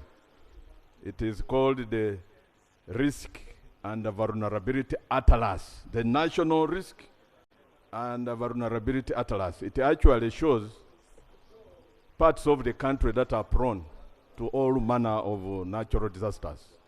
And if you were to internalize that book, then you would have known that Bulambuli is also a hotspot of disaster. And relocating internally displaced persons from Bududa, one hotspot of disaster, to Bulambuli would be a serious liability of sorts. Mr. Speaker, I have been contemplating on the logical definition of the word preparedness, disaster preparedness. We don't need to go to the dictionary. Disaster preparedness logically meant to plan and budget around preventing disasters. But this ministry of disaster preparedness, Mr. Speaker, sir, is long at response, but very short at preventing disasters. Discuss. Mr. Speaker, every other year, when the rains are on, and you have numerous cracks all over Bududa, for instance. My good friend, the Honorable Alex from Isinjiro, was talking of early warning signs. Certain places like Bududa, you don't need early warning signs. God has already given us early warning signs. There are cracks all over those high-risk hills. And therefore, you will know that in the case of any rains, these cracks are a time bomb. The rains will cause these cracks to go apart because they will be, the water that percolates down those cracks will cause those cracks or even the hills to slide down. But year in, year out, we are caught, the ministry is caught off guard. It is good that the Land Attorney General is here. The distinguished Land Attorney General is here. I would like to take you to the dictates of the Constitution, Article 249. Honorable members, we were sworn in to protect and uphold the Constitution. And this particular article is mandatory. It says, there shall be a disaster preparedness and management commission for Uganda to deal with both natural and man-made disasters. There shall be. Up to now, we have a government which is making 40 years down the road. They would not want to implement information allowed. Mr. Speaker, bear with me. You're submitting as a member, not as a whip. I picked you because of Bududa. Okay? So I'm not giving... when the rope is here, when the boss is here, the small drum is given little more. But since you've allowed, let me not incite violence against. Thank you very much, Mr. Chairman, and I want to thank my boss for giving way. The information I want to give is that before the Honorable Lilian Abe was appointed Minister for Disaster Preparedness, she was here. She was actually the leading architect in demanding for a disaster management commission. And we were all here. That's the information I want to give. Thank you very much for that very useful information. At least you know.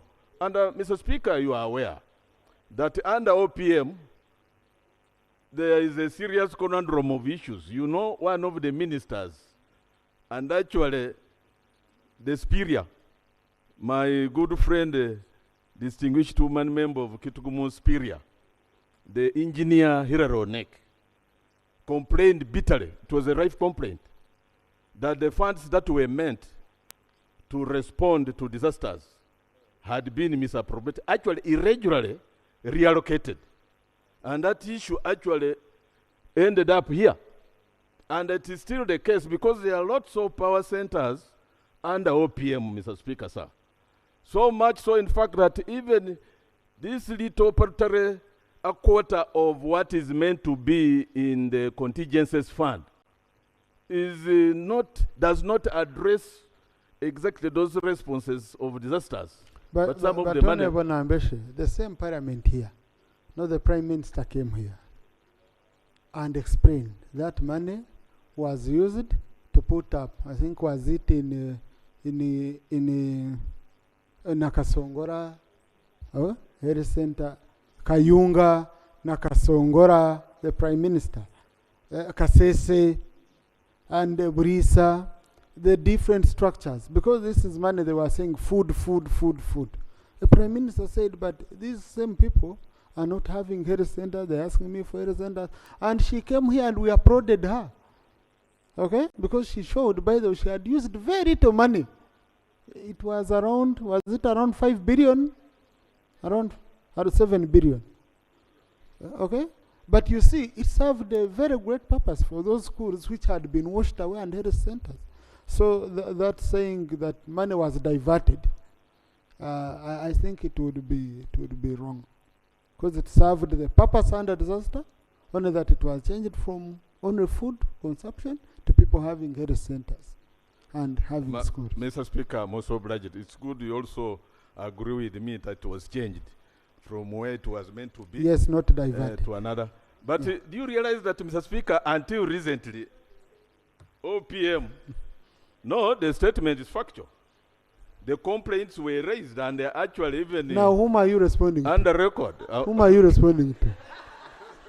You're picking words from the street and you're responding.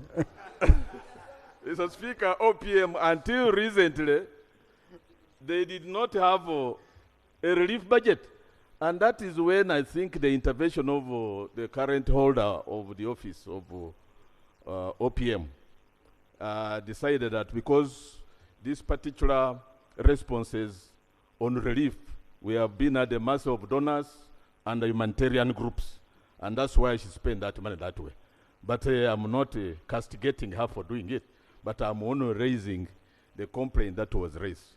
To conclude, Mr. Speaker, what is at issue is for this House to ensure that we prevail on the powers that be to have this commission constituted. And incidentally, it is this House that is supposed to prescribe the composition, the functionings, and even procedure of implementation of matters of disaster, Mr. Speaker, sir. Thank you. Rather than firefighting every other time whenever disaster has happened, it is always good to work around prevention, because prevention is better than cure, Mr. Speaker. Can we sort this with that on a general? Thank you very much, Right Honorable Speaker. I agree with the member that prevention is better than cure. But for information, Right Honorable Speaker, we discussed in Cabinet the Disaster Prepared Management Act Bill 2024 on the 6th of May 2024. It was, yes, up to now. It was sent back for the minister to carry out further consultation on the composition and the proposed management of the disaster management team that is provided for under Article 249. So it's work in progress, and we'll be coming to the House. However, Right Honorable Speaker, now that I have the floor, I'd like to inform the member, actually to caution the member, that we are leaders. And when we come here and say we need to prepare for disaster, and you tell us that you're seeing cracks in the mountains in Bududa, and as a leader you're not telling your people to move, that could be wrong. No, I haven't. Order. No, I have no one on the floor. You see, depending on how you approach, you came with a big threat and the member sought refuge somewhere. Eh? No, just let me pick on one more member to present people with disabilities, because I know they are affected. Yeah. Honorable colleagues, we have other issues on the agenda. You will submit on those ones. And you can see the method I'm using. Members who have submitted, I'm not picking them on, yeah. Thank you, Mr. Speaker. Mr. Speaker, I want to thank the Minister for a very good report. And I can't overemphasize the issue of funds, and to say that the ministry cannot do anything unless we give them money as Parliament. Mr. Speaker, I want to also ask the Minister or the Ministry that there's got to be a deliberate move or a strategy to make sure that vulnerable people are catered for when disasters happen or even before they happen. For example, I have reports from Toroko that the assistance that was given did not reach people with disabilities. And this is also the same for older persons. Everywhere where you read about disaster, people who are vulnerable are targeted first. Whether it's evacuation, whether it's relief items, they've got to be prioritized before the rest. For example, if fire broke out in this house, I think Honorable Chan and myself would be more affected. The rest of you would run for your dear lives, but we cannot easily run like the rest of you. So, Honorable Minister, I want to implore that you have a deliberate target because we have leadership at all levels. So please, let's be intentional and deliberate about how to assist the vulnerable people, especially persons with disabilities, and to make sure that they're not left out when we have any relief to the communities. Right, Honorable Speaker, lastly, I hear members talk about the commission. I agree. However, to the best of my knowledge, I think that we cannot have a commission until we have the law. That is what I understand. So I think that we might have to bring the law and pass it, and then we can think about a commission. But Honorable Minister, I want to thank you for your vigilance and to implore you that please always prioritize the most vulnerable people, especially people with disabilities, because they haven't been targeted in your assistance that you've been giving to different districts. I want to thank you, Mr. Speaker. Thank you, Rob.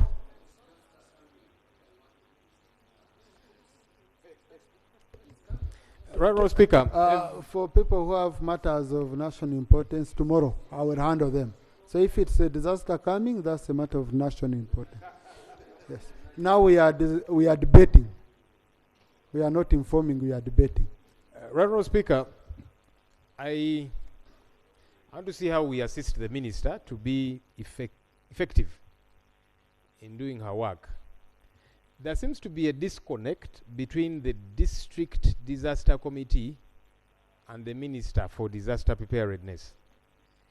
In many respects, sometimes the reports are prepared, some will make it to the ministry, others will get stuck along the way, and then members have to be here to seek audience with the speaker, matters of national importance, and frankly, not everyone can have that chance because we are too many here and disasters always happen. And even when a member gets a chance to raise the matter on the floor, they still have to run after the minister or the ministry for that matter. I would like to implore the minister, for you to be efficacious, have a system in place, a seamless system, so that when a disaster does happen and it is reported to your ministry, one, there is feedback. But number two, that there is help that reaches the place with immediacy. I think that sometimes the minister is stuck. She's thinking there is a huge disaster and you have financial constraints. Send the little that is available then. Because it does not make sense if you want to respond to a disaster 3 months later. At that point, you will be overtaken by events. The help might not even be relevant anymore. People might have died or whatever the case might be. Have that seamless system in place. Get reports quickly. With immediacy, respond, send whatever little is available so that there can be something to be mitigated. But if you want to wait until you have plentiful to address a disaster, then it's no longer an emergency. Hopefully that can be done. Thank you. Thank you, Honourable Minister. Just you can use around 3 minutes. Right, Honourable Speaker, allow me to thank my colleagues for their input, and I want to re-echo the statement of commitment that as a disaster ministry, we will continue to be committed to addressing all those challenges amidst the financial constraint. But let me just put across a few clarifications. Number one, on the issue of time, colleagues, the ministry can only respond with the available resources. So when you write, what I do is to follow the order of the requests received based on the resources I have at that time. So you bear with me that if some districts delay to receive this relief, is because of that. But if funding improves, I'll be able to provide the support immediately as you request. And that would be my interest as I would wish to do. The details on the items. Right Honorable Speaker, Honorable Oduro noted this, and I think it's important I mention it. The items that we normally deliver, the food items, which is posho and beans, then sometimes provide the iron sheets, and also the temporary shelter in an event that people are displaced. Those are the items. Sometimes members ask for seedlings, and trees. That one we collaborate with the line ministries so that we can be able to provide. So I thought I would put that across clearly.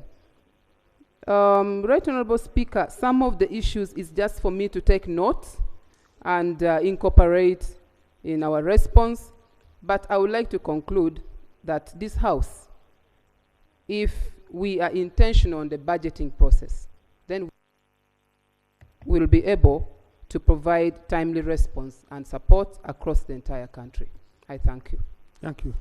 Now, I hope, Honourable Minister, you really put up a spirited fight in Cabinet over this, because it's very, very critical, so that when we come here, at least we are just supporting. You co-opt our support on top of the one that comes from Cabinet.